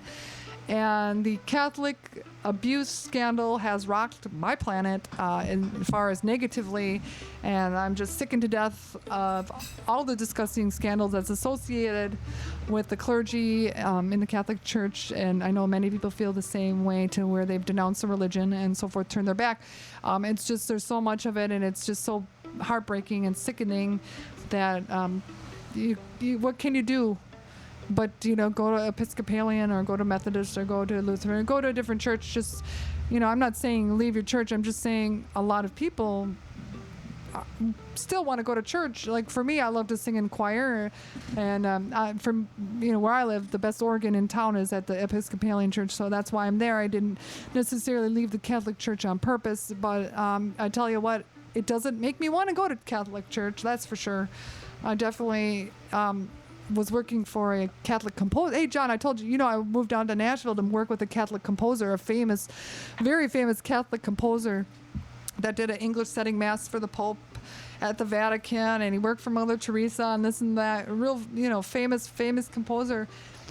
And the guy's running his publishing company like E.F. Hutton, for God's sakes. The guy's a money fanatic, and he's looking at me like I'm a dirty hippie. So I just couldn't stomach the Catholic Church in Wisconsin, and everyone knows about all the scandals with, Marquette and in Milwaukee diocese. But I got down to the Nashville area, and it was the same thing. A lot of deception going on. These people, a lot of these holy rollers, they're just greedy, horny, and they're all insane, and just it's the human condition. It has nothing to do with different classifications of religion and so forth. Which brings me to another subject. Eugene Kane has an interesting article, and this is as close as I'm going to get to this subject as possible. I don't want to start talking about the violence in Oak Creek, but I'm just going to. Eugene Kane, he's a writer for the Journal Sentinel. He's one of my Facebook friends, and I respect the man. A lot of people say he's a racist, a reverse racist, but I think he's a great writer, and I think he points out a lot of interesting things. And he says he was naturally assumed any shocking story coming out of last weekend might involve, of course, the African-American kids at Wisconsin State Fair. You heard about Wisconsin State Fair last year, the kids doing the wilding, and they did it at Summerfest. And, it happens to be, the perpetrators happen to be black kids in this area getting real wild and doing things that are dangerous to others and themselves. He says, but what he says is, everyone's waiting to see if there would have been the same ugliness as last year on opening night, which involved fighting on the fairgrounds and random attacks on innocent bystanders during closing time. And I'm paraphrasing. The State Fair opened last Thursday. So far, there has been no problem with black kids acting badly. The big story in Wisconsin involved another troubling racial stereotype. An angry white male armed to the teeth and out for mayhem. Okay, talking about stereotypes. I mean, he points it out. I mean, so many people really hold on to their stereotypes and they hold on to them steadfastly. And here we have a situation where it's a white guy armed to the teeth, totally, absolutely insane after same story happening a couple weeks ago. So now we've got a different type of stereotyping going on, don't we? So I just want to point that out, that stereotyping is all over the place. And a lot of these kids with all these crazy tattoos, they may be harmless, but they seem fearful, as in the case at the wedding where Mud River Lee's girlfriend Yvonne sees this kid with a big tattoo on his head that says, this machine is made, what is it? This machine kills fast. Yeah, this machine kills fast. Just Woody Guthrie's quote for his guitar emblazoned on this kid's head. Here's a white lady not familiar with the quote, sees this white male with spiky hair and tattoos on his head that say stuff like that.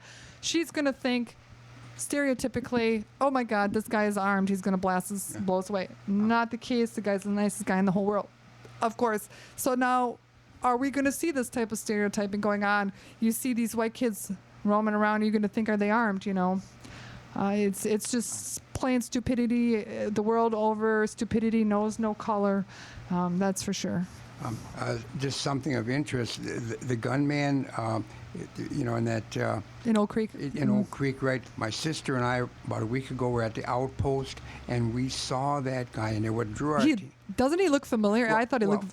What drew our attention to him, he had 911 tattooed on his neck. Oh, really? And that's why we thought, look at that dude, Oh, really? And that was him. That was him. We saw him Wow. up close. Okay. Oh, all right. I'm gonna jump stories again. I'm really good at being non-linear here. I'm gonna jump stories, and this is the route I'm gonna take. John, you have a sister. She was a nun. Oh, yes. And she was the teacher of the Mr. Wozniak. Woz. Right, they call him Woz. Way back when, God, it has to be in the 60s probably, my sister had the opportunity to have Steve Wozniak in her class. And she taught what? And she taught math. Okay, and he was an excellent math student, I presume? Right, because she used to go to meets and everybody had to do well or face the ruler. Okay. Uh-huh. Oh, yeah. And so they were all good at it. So. And Woz was one of her star pupils, you would say? Well, I would say so. And so if it wasn't for the fact that maybe she influenced trained them, she had a part in developing Apple computer. Oh, there you go. There's too bad she didn't get some stock, eh? Yeah. Another thing about Woz, I guess when I read this in a history book, he wasn't the greatest student, so he kind of just flopped around in college. Much like most of us? Not like a lot of us. But one class got his attention. He took a class in calligraphy and loved it, okay? And it's because of his love for calligraphy and different style types. That's why we have all the various styles of types the fonts. on the computer, the fonts. Because I remember back, I was reminding my kids this when I went to college in the late 80s, early 90s. I was in San Francisco area. I went to Solano Community College in Sassoon, California, and then I went to Diablo Valley College in Pleasant Hill. Didn't graduate from either of them, but was studying music and journalism. And I was reminding my daughter, I said, do you remember my brother word processor? And they said, yes, they remember me writing journalistic stories and papers and so forth on this brother word processor with a mini screen that only had one font. And then later, a couple years later, we did. They didn't really have. When I typed on a Macintosh in college, the letters didn't even line up right. It was just. It was such a new thing, and then it was so expensive. And I want to say I got my first computer when the internet came to Milwaukee area. I had moved back in the mid to late 90s, and there was so many fonts, and it's because of Wozniak's desire to implement Yep. or add Yeah. something like this to Yeah. the system, Yeah, which he is just- interesting. I was like, hey, why not do this? Right, exactly. And now every computer, you have such a variety, and That's right. every, program. Sure. It's yeah. interesting. How beautiful Thanks is for that, bringing huh? that up, John. Very interesting. I'm going to have Tally Hayden Miller coming up pretty soon, as well as Charlie Keenan. But I want to say, living in the Murfreesboro, Nashville area, there is a lot of reenactment going on. It's kind of funny how they sort of make Forrest the good guy in some of the literature. He went on to found the KKK. He was absolutely evil and head of the Confederate Army that the North overthrew. But they work to provide reenactments that actually show that, according to the guides in the South, yes, they were trying to break away from the Union. But they had their intentions. Their intent wasn't necessarily evil. Their intent was what they thought was fair to them. And I learned that when I was doing the reenactment, and everything has been so interesting in Murfreesboro. I mean, that's where they freed the slaves, and then the slaves, the colored troops of the United States of America, battled with the Union soldiers as Union soldiers, and they overthrew the Confederate States of America. All right, everyone knows that. But did you know? In West Allis, Wisconsin, West Allis, Allis, the Historical Commission of the City of West Allis is hosting the 7th annual Settlers Weekend at the Historical Society grounds on 84th and West National. Now, this annual event highlights the history of West Allis up to becoming a city in 1906. Visit with mountain men, trappers, and Civil War reenactors. Enjoy the food, entertainment, and local craftspeople in the 1948 log schoolhouse. Admission and parking are free.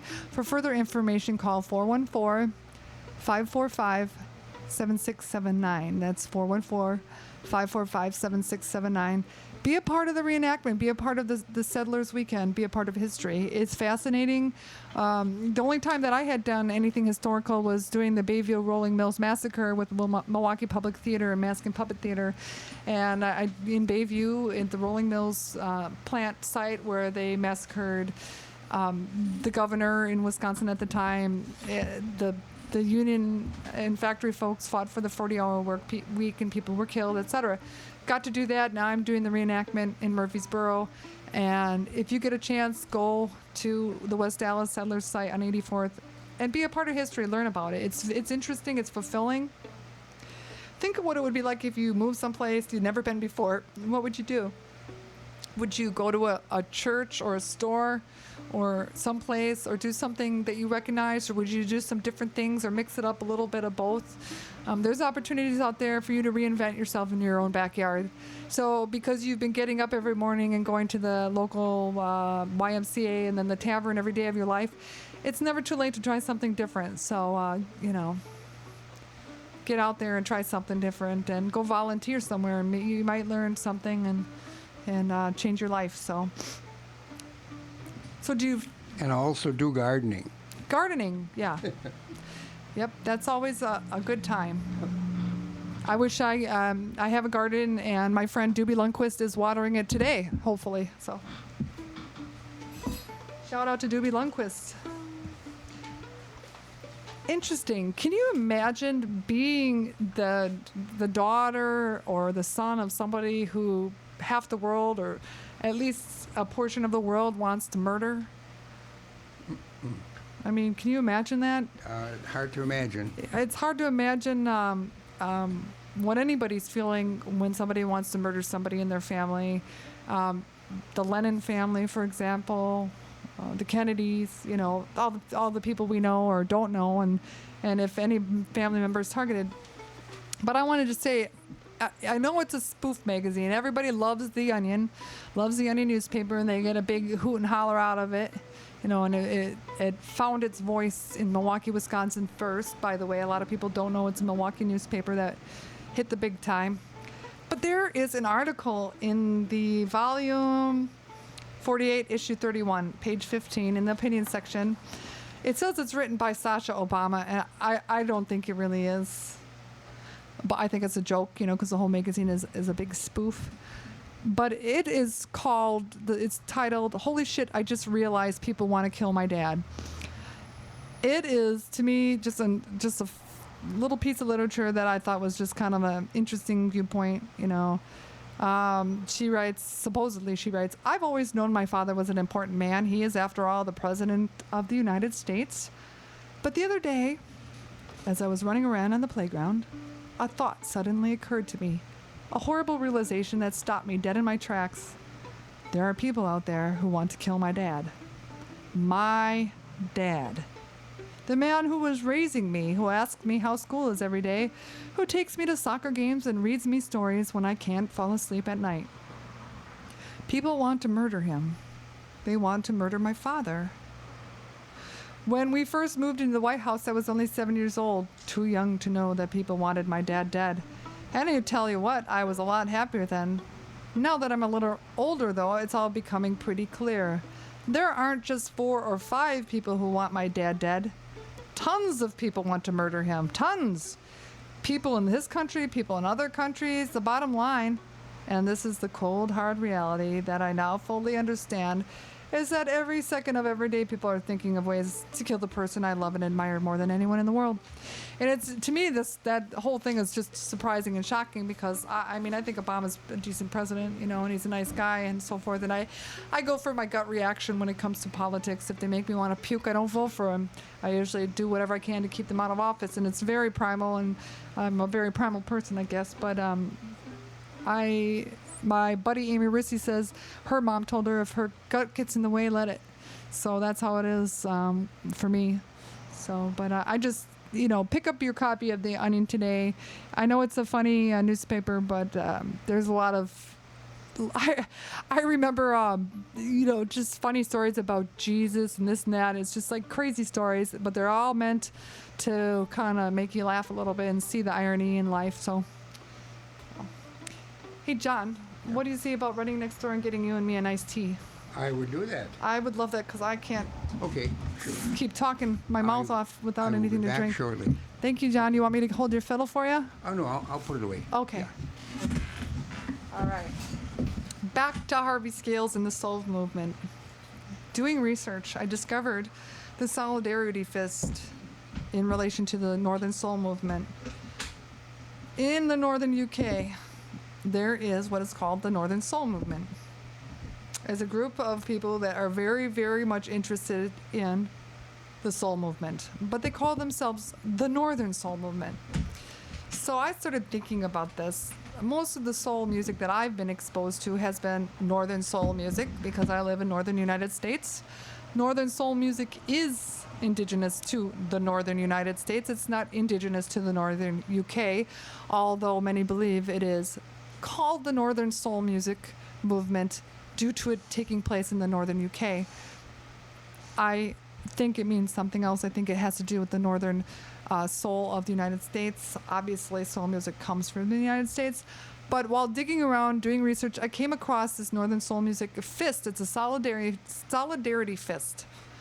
Now, in my opinion, from my experience, when I see the Solidarity Fest, I think of the Northern United States, primarily Wisconsin.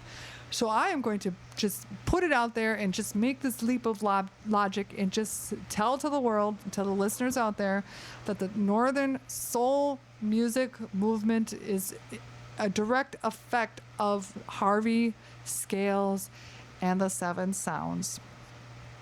If you get a chance, go to YouTube, Google Harvey Scales and the Seven C's. This is before he found the name, the Seven Sounds. Trying to Survive. The song is called Trying to Survive by Harvey Scales. It is the epitome of classic soul music. It is probably the one of the hottest soul songs, bar none. Look for it on YouTube.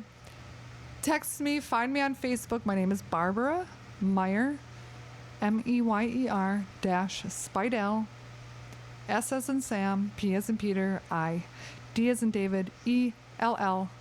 And tell me what your thoughts are on the Northern Soul music and my leap of logic that the Soul Fist, the Soul Patch, that says the Northern Soul music And my suggestion, it comes out of the United States in the north, in Wisconsin, from Harvey Scales. Tell me what you think about that. Love to hear it.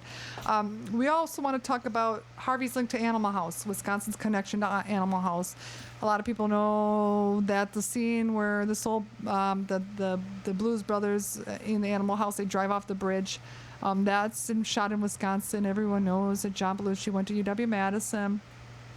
The number one touring band at the time was Harvey Scales and the Seven Sounds. They toured all over Milwaukee and Madison. They based, according to a newspaper article, it said it in, I want to say, I can't remember exactly because I don't have it with me, in Eau Claire, I want to say, or Fond du Lac, one of these smaller towns in the papers. It says that John Landis has corroborated that indeed Harvey Scales is the person they based Otis Day and the Knights upon. So Harvey Scales is the link to soul music and Animal House and Wisconsin's connection to Animal House, besides the fact that Belushi, hey, a kid just rode in here on his bicycle. I don't know, didn't know they allow bikes in the store. Anyways, text me now for Matis Yahoo tickets, general admission tickets, 414-333-3334. That's 414-333-3334, and I will be glad to get you Modest Yahoo tickets for tonight. I understand that this show gets aired 45 minutes after it's done, so it'll be cutting it close, but I will be glad to hook up with you somewhere and get you your Modest Yahoo tickets. Okay. I love the people of the bands I'm in. Mud Riverly and the Bluegrass Orchestra, Harvey Scales and the Seven Sounds, the MPS Gospel alumni, faculty, homeless choir. I love everybody I work with, and I'm really pleased. A couple things. Wilson Brown, our bass player at my daughter's wedding, gave me a guitar after the wedding. It said, "Hey kid, I know you're a percussionist, but I hear you griping. You want to learn to play a string instrument. You have tried, you've given up, you've tried, you've given up. You've smashed your guitar over a boyfriend's head, probably. I don't even remember what happened to my last guitar. I know it was an applause, but it's gone." And so Wilson came and said, here's a guitar. He gave me a brand new Hohner guitar. God bless his heart. Wilson Brown, the bass player with Mud Riverly and the Bluegrass Orchestra. And also John Lozanicki, I'm going to give him praise. The man has, when I was sick, when I was down and out, I was terribly ill, bought my medicine for me, fixed my car for me, came to visit me in Nashville where I was hiding when I was most ill, and brought me medicine from the Outpost and banana bread from the Outpost. Who doesn't love the Outpost? Great food. Tally Hayden Miller is coming in to discuss health today, which is my favorite subject since I realized Western medicine dealt with specifically the symptoms instead of the root or cause of the problem. So imagine if every time you were fat, you wanted to lose weight by having liposuction instead of changing your diet. I mean, that doesn't make any sense. How about changing the diet and learning how to eat properly and exercising it and doing different things? But we're looking forward to Tally Hayden Miller coming in and discussing. In fact, I think she's coming in right now. Hey, all right. We're looking forward. I mean, like I said, health is one of my favorite subjects today, and I'm really looking forward to Tally covering some of her special topics today. Come on into the studio, Tally, and take a seat, and make sure you talk right into the microphone. I'd sit over there because we got somebody sitting there. He just went to get us some tea. Yeah. Anywhere, as long as you can talk right into the mic like I am.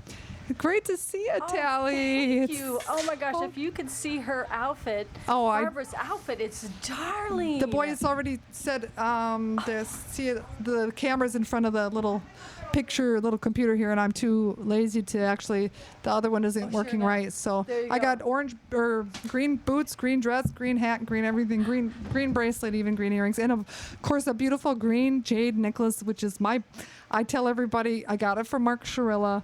It's my prized piece because, Mark was one of my closest friends, and now he's gone, but isn't this nice? Oh, that's it's beautiful. Isn't it pretty? That is beautiful. I love green. Yeah. So. Yeah, you're wearing some green too.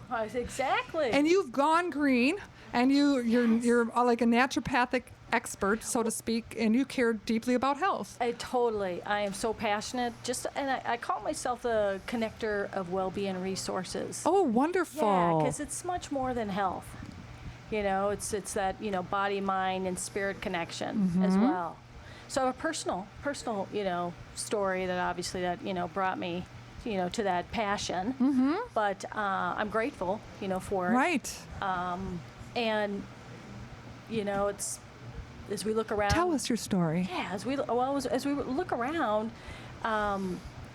so many of us are suffering, whether it's from depression, anxiety, or Diabetes, high blood pressure, high blood Crohn's pressure, disease, cancer, all these yeah. crazy things, and they're all related to health and diet. Totally, stomach And, issues. and nobody even knows. Right. Nobody even realizes it. They fight it because they want to eat canned food because it's easier. Right, and then we're of course a fast food society, and we've made it all easier. And I certainly fell prey to that. I did. Last of 8, and so the meals were made as quickly as you can, and Hot dogs, macaroni. I exactly. apologize to my children profusely when I see them. My son, who's gained some weight, I think he's got a thyroid concern. But if you know my son, he's the greatest guy in the world. He's a fantastic drummer. He's just a wonderful guy. But, I tell him I'm sorry. I said, I'm sorry if anytime I ever gave you a hot dog and macaroni and cheese, I am sorry. And you know what? It's okay for the hot dogs. Just get ones that don't have nitrates in them. Right. Because it's the nitrates that are Sure. killing our thyroid. And, Oh, and is it? things Oh, like is that what's killing our yeah. Oh, well, that's something for me to tell my son. Oh, yeah, it's all the toxins, that are out there that are in our food and environmental. Oh, I mean, if you just, every person in my family has a thyroid concern at this Yeah. point. And a lot of times they say, it's hereditary. Thank you. John just brought me the most delicious iced tea, and I've just been dying of thirst. Would you like one too? Oh, I'm good, but thank you so much. That is so kind. I brought some water myself. Tally, when you I got some. Tally, when you hear this recording later, Yes. you're going to hear on there John playing the fiddle like a bat out of a my cave. gosh. I don't want to say the word hell on radio. Oops, just said it. I love the fiddle. Yeah. I see that. That's fabulous, John. Thank you for this tea. I have to say, Fuel Cafe. Outside of Harley Davidson in Milwaukee, they're the largest, I think, gathering of motorcycles anywhere. Oh, I didn't know that. Yeah, I mean, I last knew weekend they they had a large huge, gathering, yeah, they had a huge gathering last weekend, and I thought it was neat that it says their motto is "Dirt is for racing, asphalt is to get to the dirt racetrack." So I mean, that's basically their motto. Kind of a that's cool, great. groovy place. I like that. I like Yeah. that motto. And their food's vegan. They got wonderful food over there. So Taylor, maybe Yeah. we'll have to grab a bite to eat over Yeah. at the Fuel Cafe. Definitely. I'm leaning into that veganism. It's so, again, important to eat those fruits and vegetables.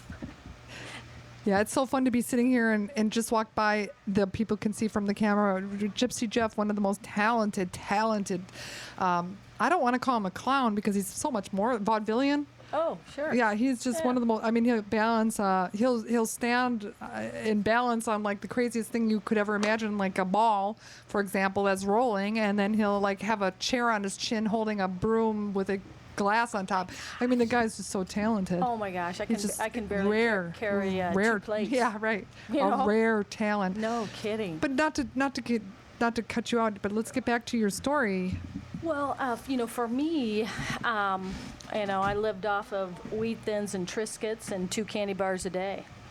I love candy. Would you You eat know? Snickers? Yeah. Me too. Snickers Oh, I love them. was my favorite. And Nestle's Crunch or Babe Ruth. Uh-huh. And I worked in the corporate world, which was awesome. It was awesome experience, but I just wasn't taught to honor my body. And so That's my body true. just broke down. Broke down because, you can only have so many Triscuits and Wheat Thins and candy bars without any fruits. Yeah, right. I should have been frequently in the Fuel Cafe. Yeah, eating at the Fuel. They have great. They have a lot yogurt more there. often. Yeah, yogurt and granola for Yeah. breakfast. It's like the best deal in town for breakfast, bar none. Right. So it just, my body just gave out. That I take that story and make it identical. That's Yeah. my story. I thought I could live in the corporate world. I added up. I said, man, I'm eating 60, 70 donuts a month, Yeah. and a bag of potato chips Love a day. Potato chips, yep. I was usually about 3 to the vending machine, when Yeah, I worked and late. then I was living on. I couldn't decide which I liked better, Coke or Pepsi. I went, through Pepsi, and then I went back to Coke. I love Dr. Pepper. And I lived on that, and I'm able to. I survived. Yeah. Barely. I almost died, and I mean, my body became so acidic Yep. You got and it. my body became toxic and poison. And I was a twig, but and I didn't. And then all of a sudden, I woke up one day and I couldn't move, and then it got worse and worse. And then over several months, I ended up gaining 50 pounds, 60 pounds, and it was lack of mobility. Why? Because I had no nutrition. Yes. And then by then it was too late because I had developed such an acidic system. I had ended up having stomach parasites in my body, and that had changed my world. It totally changed my world. Shoot, that is identical. Except I didn't drink pop. That was about the only thing. But I had the parasites as well. Oh, you did? know, yeah, in the stomach, and it took I named them Hector and Wilbur. Oh boy! They Anytime definitely took up resident for a long time in that gut. anytime someone says to me that they're anemic but they don't understand why because they eat vegetables, I say, you have parasites. Even a girl on Facebook that I know is another singer, she used to complain, like, why am I anemic? How can I be anemic? I eat salads every day. I make sure I eat fish. Put the nail right on the head, and I contacted her and I said, what's going on? Sounds to me like this, and this is my experience. Maybe you should check into this, and they won't be able to diagnose you because they can never diagnose you when you have parasites. Yeah, it's really hard. It's very You hard. know it, but they can't, and the only one that believes you're naturopathic medicine doctors, and the other doctors make you think you're crazy. And she says to me, you know what? You're right. My horse has. She said, my horse has parasites. Yeah. My horse and my dog have parasites. Oh yeah, you can pick it up through the dog. You can. Yep. The horse shaking its tail. I never, you can get it on fruit, vegetables. Yeah, and you've got. I mean, even if you were swimming in the, Lake Michigan. I was swimming all the time. That's how you. Yeah, that's how you can contract it. Through the water. There. I don't know where I got mine. I have a few really good solid theories. But I used to go swimming over on Sawyer Road there, out there by Nabobin. And I always, you always accidentally get water in your mouth. Oh, yeah. You And can't there's help it. otters there and all sorts of just things in the water. Yeah, that's right. And if everybody just went back to eating fermented foods, like good sauerkraut, not necessarily. I can't have anything fermented now. It's kind of funny. I can't have, it's funny because I know what you're saying. Yeah. But what ended up happening is I killed too much in my stomach. That now I have a little, now I'm dealing with candida yeast intestinally. Right. And so now I've got a probiotic to start you off. I've been eating 3 billion probiotics a day for over a year already. So yeah, make sure you change it up because, like anything, it just gets, used to it, and you need to have kind of different strains of the yeast and bacteria. Make sure you kind of, I usually like to start my clients with a refrigerated kind. And it's very basic because they say about 95% of us are walking around with candida, which is an overgrowth of bad bacteria in the stomach, because the stomach needs to have good bacteria and bad bacteria. And if we think about it, everything goes through our stomach, and they say it's our second brain. So it's got the neurotransmitters in it and whatnot. So when we get the fogginess or the fatigue, a lot of that is coming from bad digestion. I've been using Standard Processed brand, which is really at the top shelf, one of the top shelves. It's in the area. I love to support, folks around from the area. Would you recommend, if I'm already taking one of the best if it's not probiotic. refrigerated. No, mine isn't because it doesn't have to be because it's such a great brand according to them. Without a doubt. I mean, that's great. I would probably recommend trying Florgen. I've got one of those in my refrigerator at home. Yeah, do that. Okay. And then, then just you can kind of work you can work your way up. There's another brand that's, pretty strong, but I would try with that because it took me 6 years to get my gut under control. Wow, I'm only a couple years into it, and it's challenging. Because you have to kind of graduate to things like, for instance, I started taking coconut kefir. Oh, right. They don't want me on anything pasteurized right now. Yeah, and it's not it's not a milk. It's got too much sugar in it for me. It's not a milk. Uh-huh. So I love kefir. Yeah, if you can like hold it up to your stomach and see how it is. Unfortunately, the stuff in the health food store does have too much sugar. Yeah, it has too much sugar. But coconut kefir out at Slowpokes in Grafton, they make it. It's an awesome little store. Oh, really? And I'm telling you, you're gonna have to start with very small, because for a good month I could only do like a teaspoon of it. Really? But it's such good culture. Because it made your stomach just in grumble the gut. and you just didn't feel well? And Kathleen, the owner, has a lot of gut issues too. So she's kind of, found some good type recipes, for those of us that are kind of building back our gut, because 80% of your immune system is in your gut. So you want to, everyone really needs to be on a system. Yeah, everyone needs to be on a probiotic, because you don't realize, like if you go to the mirror and stick your tongue out at yourself lovingly. Okay, John, yeah. And so we don't want to pick on John here, but you can see the whiteness on there. That's too much bad bacteria going on in the body. Okay. Okay. And so I just had John, my beloved friend here, said, paid for me to go to a ear, nose, and throat guy because I have a lot of issues with my lymph nodes. And look at it's raining outside. That's nice. Oh my gosh. Look at how when it's sunny and it's raining. And the doctor, and that was exactly what the doctor, he said, stick your tongue out. The whole doctor visit was me sticking my tongue out and him looking in and check my vocal cords for the first time, which is nice because I'm a singer. And he was I told him how Dr. Robert Fox said you probably have systemic candida, because I told him this last high colonic I did with Dawn Balistreri, who I was suggesting that people use Dawn Balistreri. She's phenomenal. Dawn. Do you know Dawn? Yes. She's one of my Facebook friends. She's wonderful. She's got a beautiful, beautiful, clean, immaculate place to do high colonics. And she told me several months ago, she said, you got bubbles. And then I started doing the bentonite clay and all sorts of white stuff's coming out of me. She says, yeah, I think that's candida. So, So I brought it up to Dr. Robert Fox, and he mixed me up some fine type of elixir for me to, use. Yeah, so now, these people and their colleagues, so to speak, are in the same vein of. Tell us more about your business and what type of clients you're seeing. So for mine, I've kind of been focusing on people who would like to release weight. Get rid of weight? Yep, get rid of weight, but using organic foods. Yeah. Just ridding the body. It's a detox, so ridding the body of the toxins, so they can give your body a chance to go into that homeostasis to start to rejuvenate itself. Okay.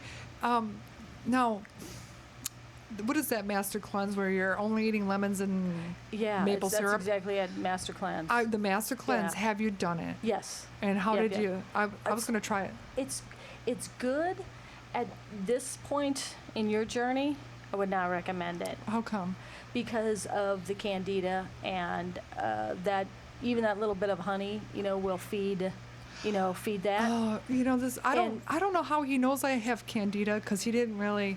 I mean, how does he know? Because like this doctor that John had me see today, because the guy saved John from throat cancer, and I got lymph nodes going on. He didn't see anything in my mouth or anything. Lovingly stick your tongue out at me. Let me swallow first. Exactly. Okay. Yeah, you've got some pretty heavy white strips. Oh, I do. Going back there with some yellow. Oh, what does that mean? So that just means that you're still got too much bad bacteria going on in the body. Because we need good bacteria and we need bad bacteria, but what happens is the bad bacteria takes over. So that just tells me that you definitely need to change up your probiotic. I mean, okay, I live on bentonite clay, diatomaceous earth, you know what I mean, black walnut hull, garlic.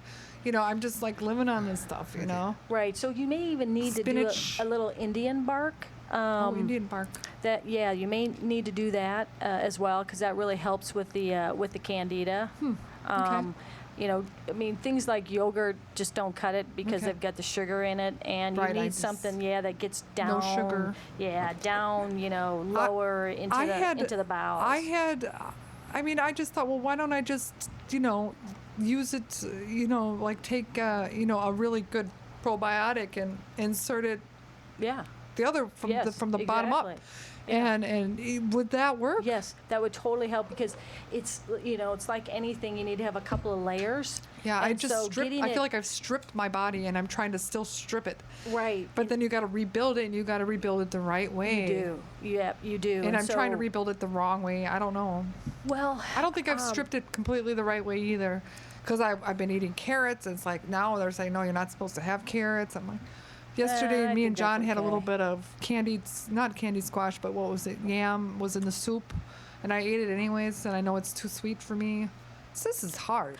Yeah, of course, everyone is different, and I think that, if you know how to do like muscle testing, or What is that? From your body, if you think about it, Okay. we're energy, correct?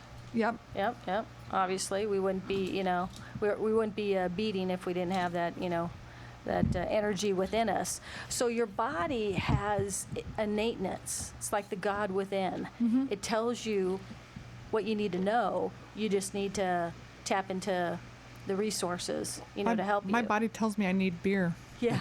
Okay. Well, unfortunately for you, My body's lying to me. that's right. Unfortunately for you, the beer will send that yeast out of control. Unfortunately, I really Same don't. with- I'm just kidding. Same with but wine or any of that kind What of stuff. can I until you drink? get that- well, Corbel? yeah, Nothing. Until you get that a little bit more under control, then you can, within moderation. And like I'm anything. just joking, Yeah, really. even after 6 years, I can have a glass of wine and it can send my, candida kind of going, skyrocket. Really? Yeah. So, you just, you got to kind of tap into that and learn. What is your daily What's- diet like for you when you eat in the morning? What's it look like? I actually do smoothies. Oh yeah. Yep. So I blend up. Hey, that's Eric the Soul Singer. I got two questions for you. First, what is that candida? What is that? That's an overgrowth of bad bacteria going on in the body. Okay, and then I don't know if you mentioned already, but how do you get rid of it? How do I start to get rid of it? Probiotic or fermented foods. Right, which Fermented they don't want me to food. have. Yeah. It's kind of weird. They don't want me to have anything pasteurized or fermented. Yeah. Well, I couldn't do that for a long time too. So that makes sense. It delays. So even like apple cider vinegar, which I used to eat every day, they told me I can't but have you anymore. don't want to do. You want to do the unpasteurized kind. Mother's brand. Yeah, the one that's all cloudy. Which and- he Because has beer it. is fermented. I know, but unfortunately, the wrong yeast is in there. Okay. So it just Sauerkraut and it's the such? wheat. It's the wheat a lot of time that's in okay. it. But yeah, sauerkraut. But you want fresh, that's refrigerated, not the one that's sitting on the on the shelf. Yeah. Okay. Okay. Does that answer So now that we're John? thoroughly confused, Now that we're thoroughly confused, yeah. yes. it's just. What do you think is one of the first symptoms when somebody? What are they experiencing when their body is starting to turn? Because all of a sudden, your 20s, you're in all of a sudden like.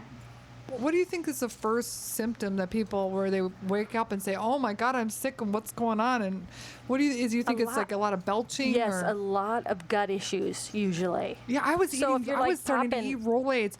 Yeah, I was I just would gonna say, just if my you start stomach was having it, making noise yeah. all the time, and I would just laugh about it, and I would be like, oh, that's just my stomach. It always makes noise, and I had loose stools my entire life. Yeah. Never had hard stools ever. And and that was because of my diet, and But those were signs, and you're just not And I taught. Those were overlooked 'em. signs. Yeah, the body. That's why I was, saying that is your body will tell you what it needs if we just choose to listen to it. So clearly, if you are having loose stools or you're not going, before I got sick, I didn't go for 4 or 5 days. Oh. That is not normal. that's not normal. No, not My not dad at all. it had been like 2 days, and I told him, Dad. John Wayne, everyone knows the Yeah, John Wayne story, exactly. and Elvis, I heard, died the same way. And so it's that probiotic is going to help you immensely because I that will was- help you, be regular. It will help your whole digestive system. I was eating a lot of allergies. I ran out, but every that's day I was drinking, maybe like an inch or 2 inches of Adwala, superfood. Yep. Which has got some sugar in it. It does. Which I'm totally bummed out. But I need to get a juicer, basically. And you know what? What I drink in the morning is I just got, it's Montel Williams. I tell you, it's the best investment because I've done the juicer. Okay. But I really feel that fiber. We need to have that that fiber Psyllium into husk the or whatever? no fiber just from the fruits and vegetables. So Okay. either eat your fruits and vegetable whole and do them, uncooked as much as possible, or you can juice it up in the morning. So that's what I do. I just throw in raw foodie grapes with spinach with. Spinach is kind of like my main staple, and it may be some carrots, it may be some celery, just depends. But then usually a lemon or a lime because that keeps you alkaline. Right. It keeps you that acidic, and then maybe an apple or whatever is maybe going bad in the refrigerator, whether it's Right. the blueberries or So you this throw or that all in there and throw that all in, and then I do either a rice protein Okay. or for me I actually do a whole raw organic egg. Okay. So not all people are comfortable with that, but so I either switch to the rice protein, back and forth because you need to have that protein. Right. And so But between the fruits whey and protein vegetables and got protein in they them. want me to take. You wouldn't believe. I wish I would have brought my. Not the whey. The whey is not going to be good for you. The whey is not good for me now, and No. it's like I had built my entire diet around the parasites, and now I've got to rebuild it, and it's very different. Now it's Yeah. no fruits and vegetables. Or no fruits anyway. I can't have any fruit now, but I can have bok choy. I can have avocado. There's. Yes. I think no tomato, but I think I can have a lemon. Yeah, see, I didn't, for me, the holistic medical doctor that I went to, I was fine with the fruits. What did you use? It's Dr. John Hicks. Okay. He is based in Delavan, but he comes up to Pewaukee once a week, and their business is Elementals Living. Okay. And after going through to 8 or 9 doctors who labeled me with all Me sorts too. of things.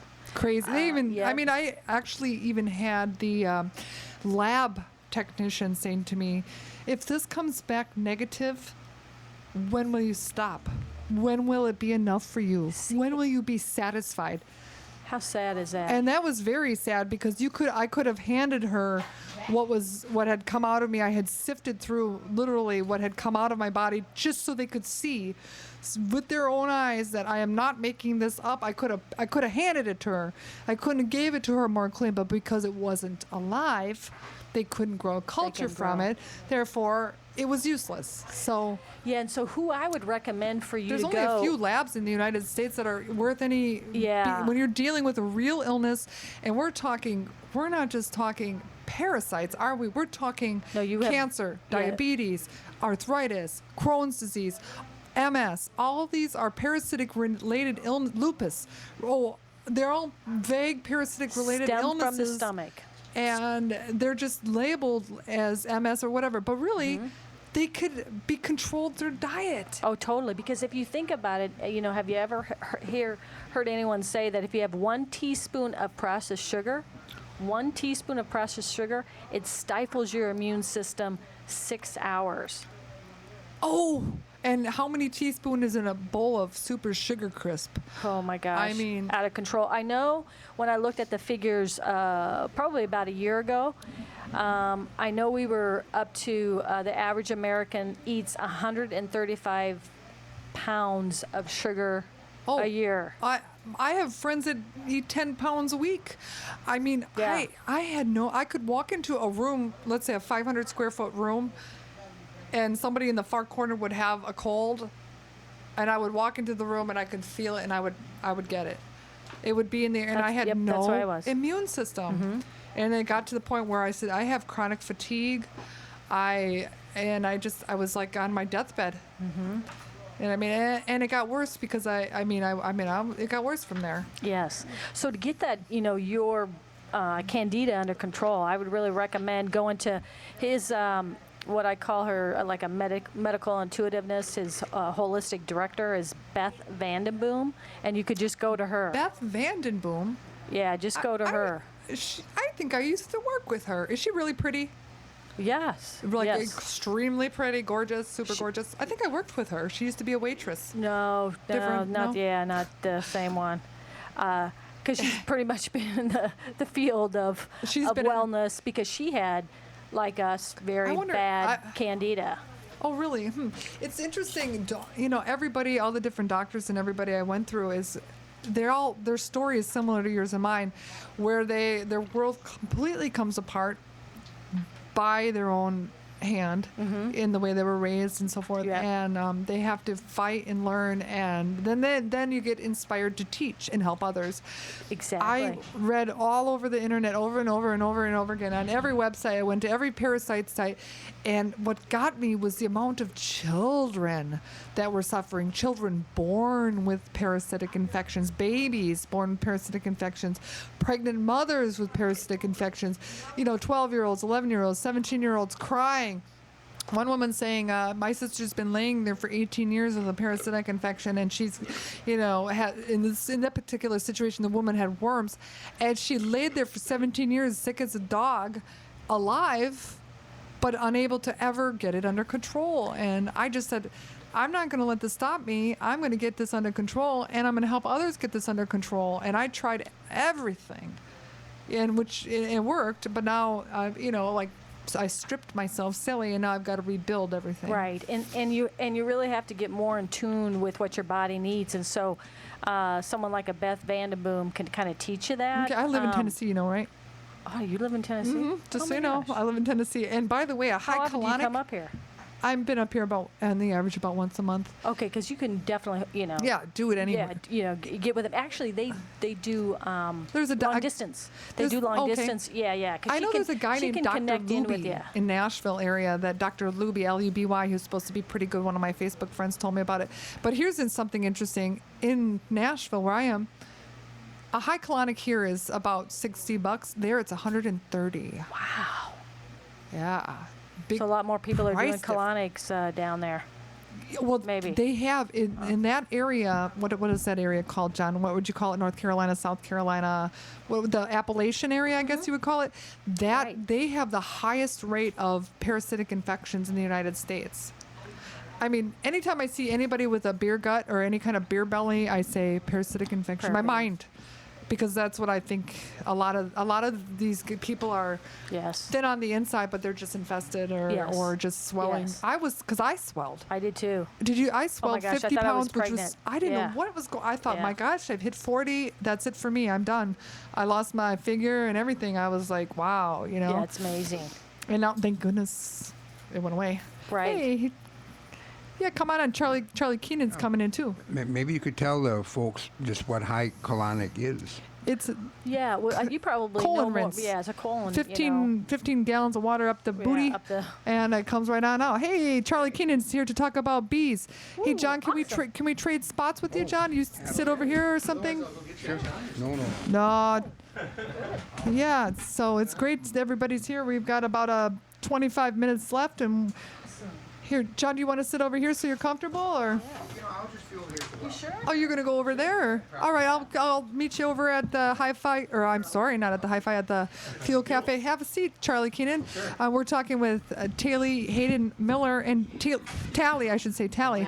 Do you have a website, Tally? Yeah. Why don't you tell us your website? Just, of course, www.tally, T-A-L-L-Y, like you tally something up, Hayden, Hayden.com. Okay. So, yeah, excellent. Please tallyhayden.com. stick around because we're going to continue to kind of Fabulous. weave two conversations into one. Yeah. Charlie is an expert on all things being. I'm the buzz guy. Yeah, talk really close to the microphone. Talk if you, really close. I'm the buzz guy. Yeah, you like to get buzzed, or Wonderful. have you ever been buzzed, or what's your story? Sure. I guess it depends on the definition of buzz, and I've been buzzed under many definitions. So you're a beekeeper. You're a master beekeeper. And what's your website? You might as well get. Beepods.com, BEEPODS.com.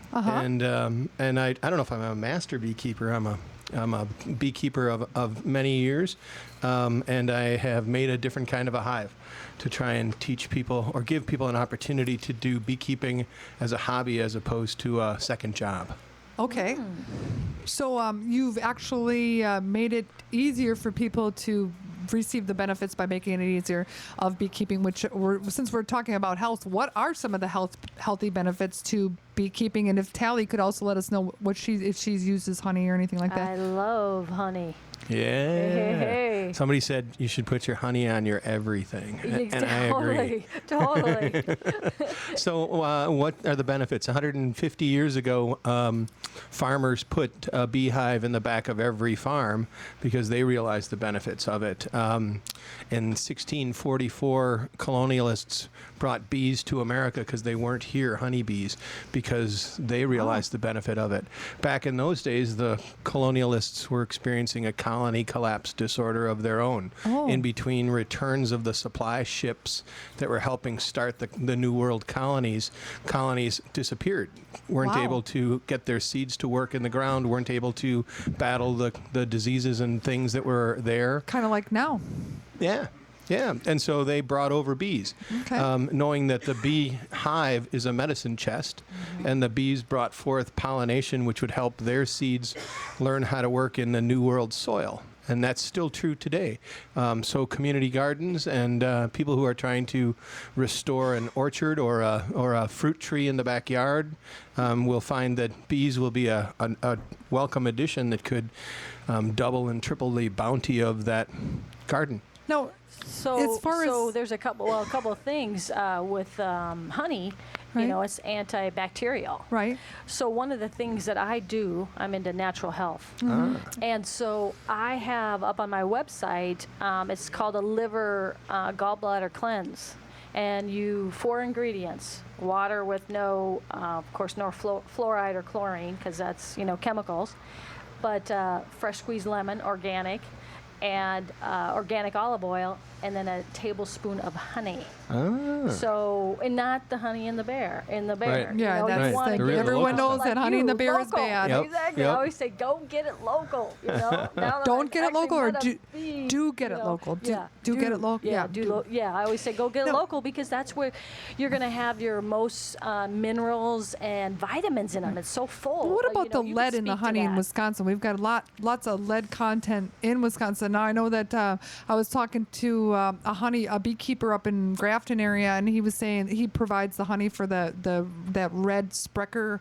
They have that beautiful red soda. I forgot what it's called, but something wild red Sprecher soda, and it's honey. And they said that they would have won several competitions, except for traditionally in Wisconsin, there's just a little bit of lead in the honey, and it's impossible to get out because of our soil and so forth. What you get from the bees is what they get from the plants, and the plants get what they get from the ground, and the ground gets what it gets from what's in the ground. Yeah. And so as you have areas that have poor quality ground, you'll have plants that have poor quality things, but each one of those steps is a filtration. Right. And so it makes it mitigates it less and less and less. But lead's a heavy metal, so it's not going to go away. As far as having something like candida, now is honey good for candida, or is it bad for candida? You know what? You can have it in small dosage. Yeah. It seems to be every time I've asked a doctor about honey, that's the one thing that they seem to say, well, that's the one thing you can have a little bit of. Yes, exactly. Yeah. Because of it's that antibacterial that's in it. So like when you get a sore throat, just reach for your honey. And hot lemon. water and lemon. Honey and lemon cures just about everything. I chew propolis. I do. Yep. Even though I say propolis tinctures. Yeah. If you take Everclear or take some high concentrate or high alcohol content clear liquor and put it in with propolis and let it steep for 6 weeks, and then take that liquid out, you can use it topically. Eye drops with a dilution into water. You can put it in. It'll get rid of pink eye in a couple of days. Less than a couple of days. You can use it topically like Biosporine on wounds, and it'll heal up faster than Neosporine. You can use it on sore teeth. So instead of Ambisol, you can use Bevacol. Because I have had a chronic sore throat for 20 years, and propolis really helps. Yep. Just chewing it. Yeah, chewing it. It's like a little pepperminty, or not peppermint, peppery. Yeah, well, peppery. it changes kinda from place numbs to everything. place, Yeah. and it does. That's one thing it does. You chew it in your mouth, and it numbs your mouth out a little bit. Yeah. Now, if you had a sore tooth or something, you could just chew a little bit Does of that it. is that actually fermented by the end of the 6 months or the 6 weeks? Is it 6 No, weeks? no, no. All you're doing is just removing. It's just extracting. You're making an extract Okay. of what's in there because you don't take the actual propolis when you're done. You discard it. Discard. I've heard that if you get put the honey, you essence can of put it. even honey on you. Is that true, or is it just? Oh yeah, yeah. yeah. Well, there was something in the newspaper again today. The last 2 weeks has been nothing but further uncovering the benefits of the bees from the cure to cancers and now the Manuka honey of Australia is used as a bandage for wounds. So when Okay. you go to the hospital and you've got the most severe 3rd-degree burns, that's Manuka honey bandages that they put Manuka. on. What's Manuka? It's from the jelly tree, the Okay. jelly tree of Australia. And it's a particular type of a tree that gives a really special type of a honey. But all honey carries the antimicrobial, antibacterial, antifungal properties in varying degrees. And all propolis is used as it. In fact, propolis by its own Latin name is polis means city and pro means support of the city or city gates. So it was observed by an old beekeeper, Aristotle, from ancient Greece, who looked at it and said they put this stuff all over the inside of the hive and use it as their protection against what's in the outside world. But it's not pollen and it's not nectar and it's not honey. It's something taken from basically like Grandma's recipe, where she used to say, if you've got a problem, rub some dirt in it.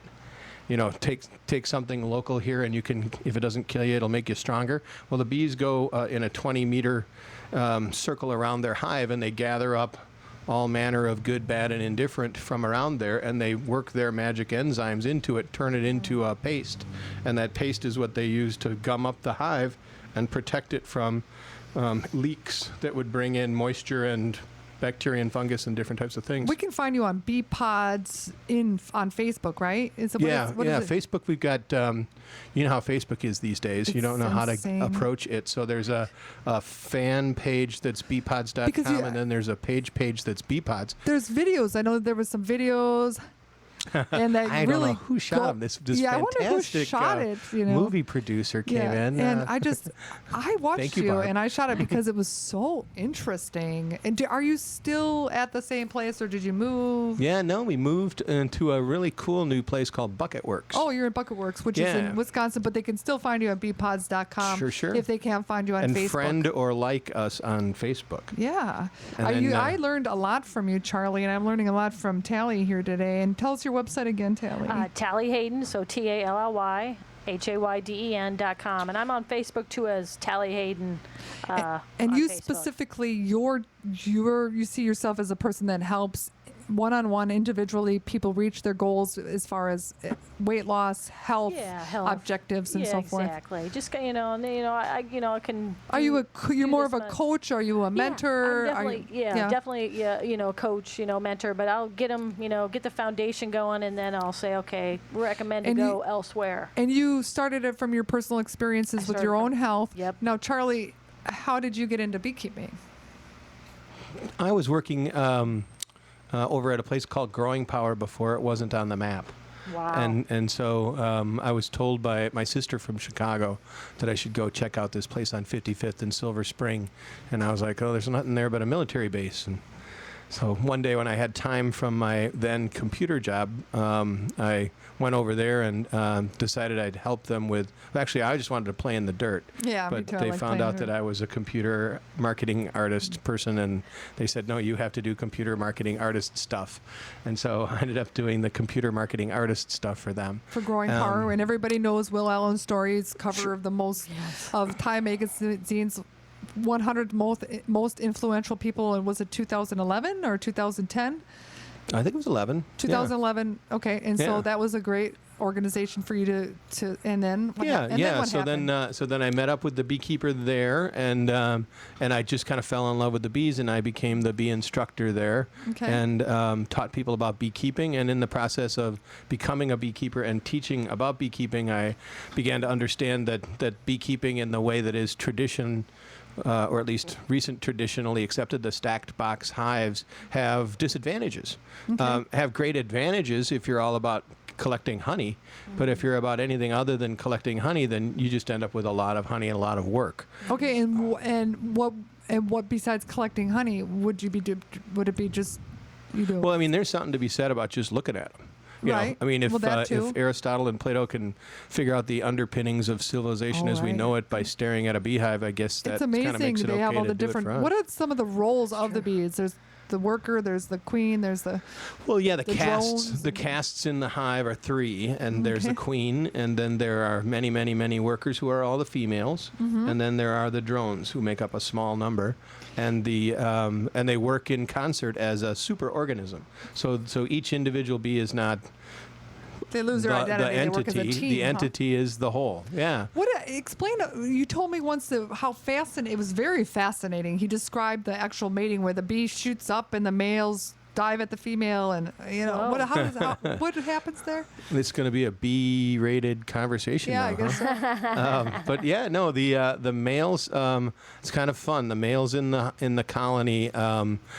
Don't do any work inside of the hive. They just are fed pizza and beer, and their bellies are rubbed, and they're taken care of by all the workers because their job is very important to be the social participants of the hive.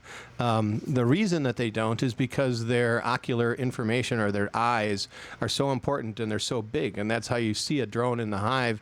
You can tell because they're really big and they have gigantic eyes. So big are their eyes that they don't have mandibles or any of the tools to help with the hive.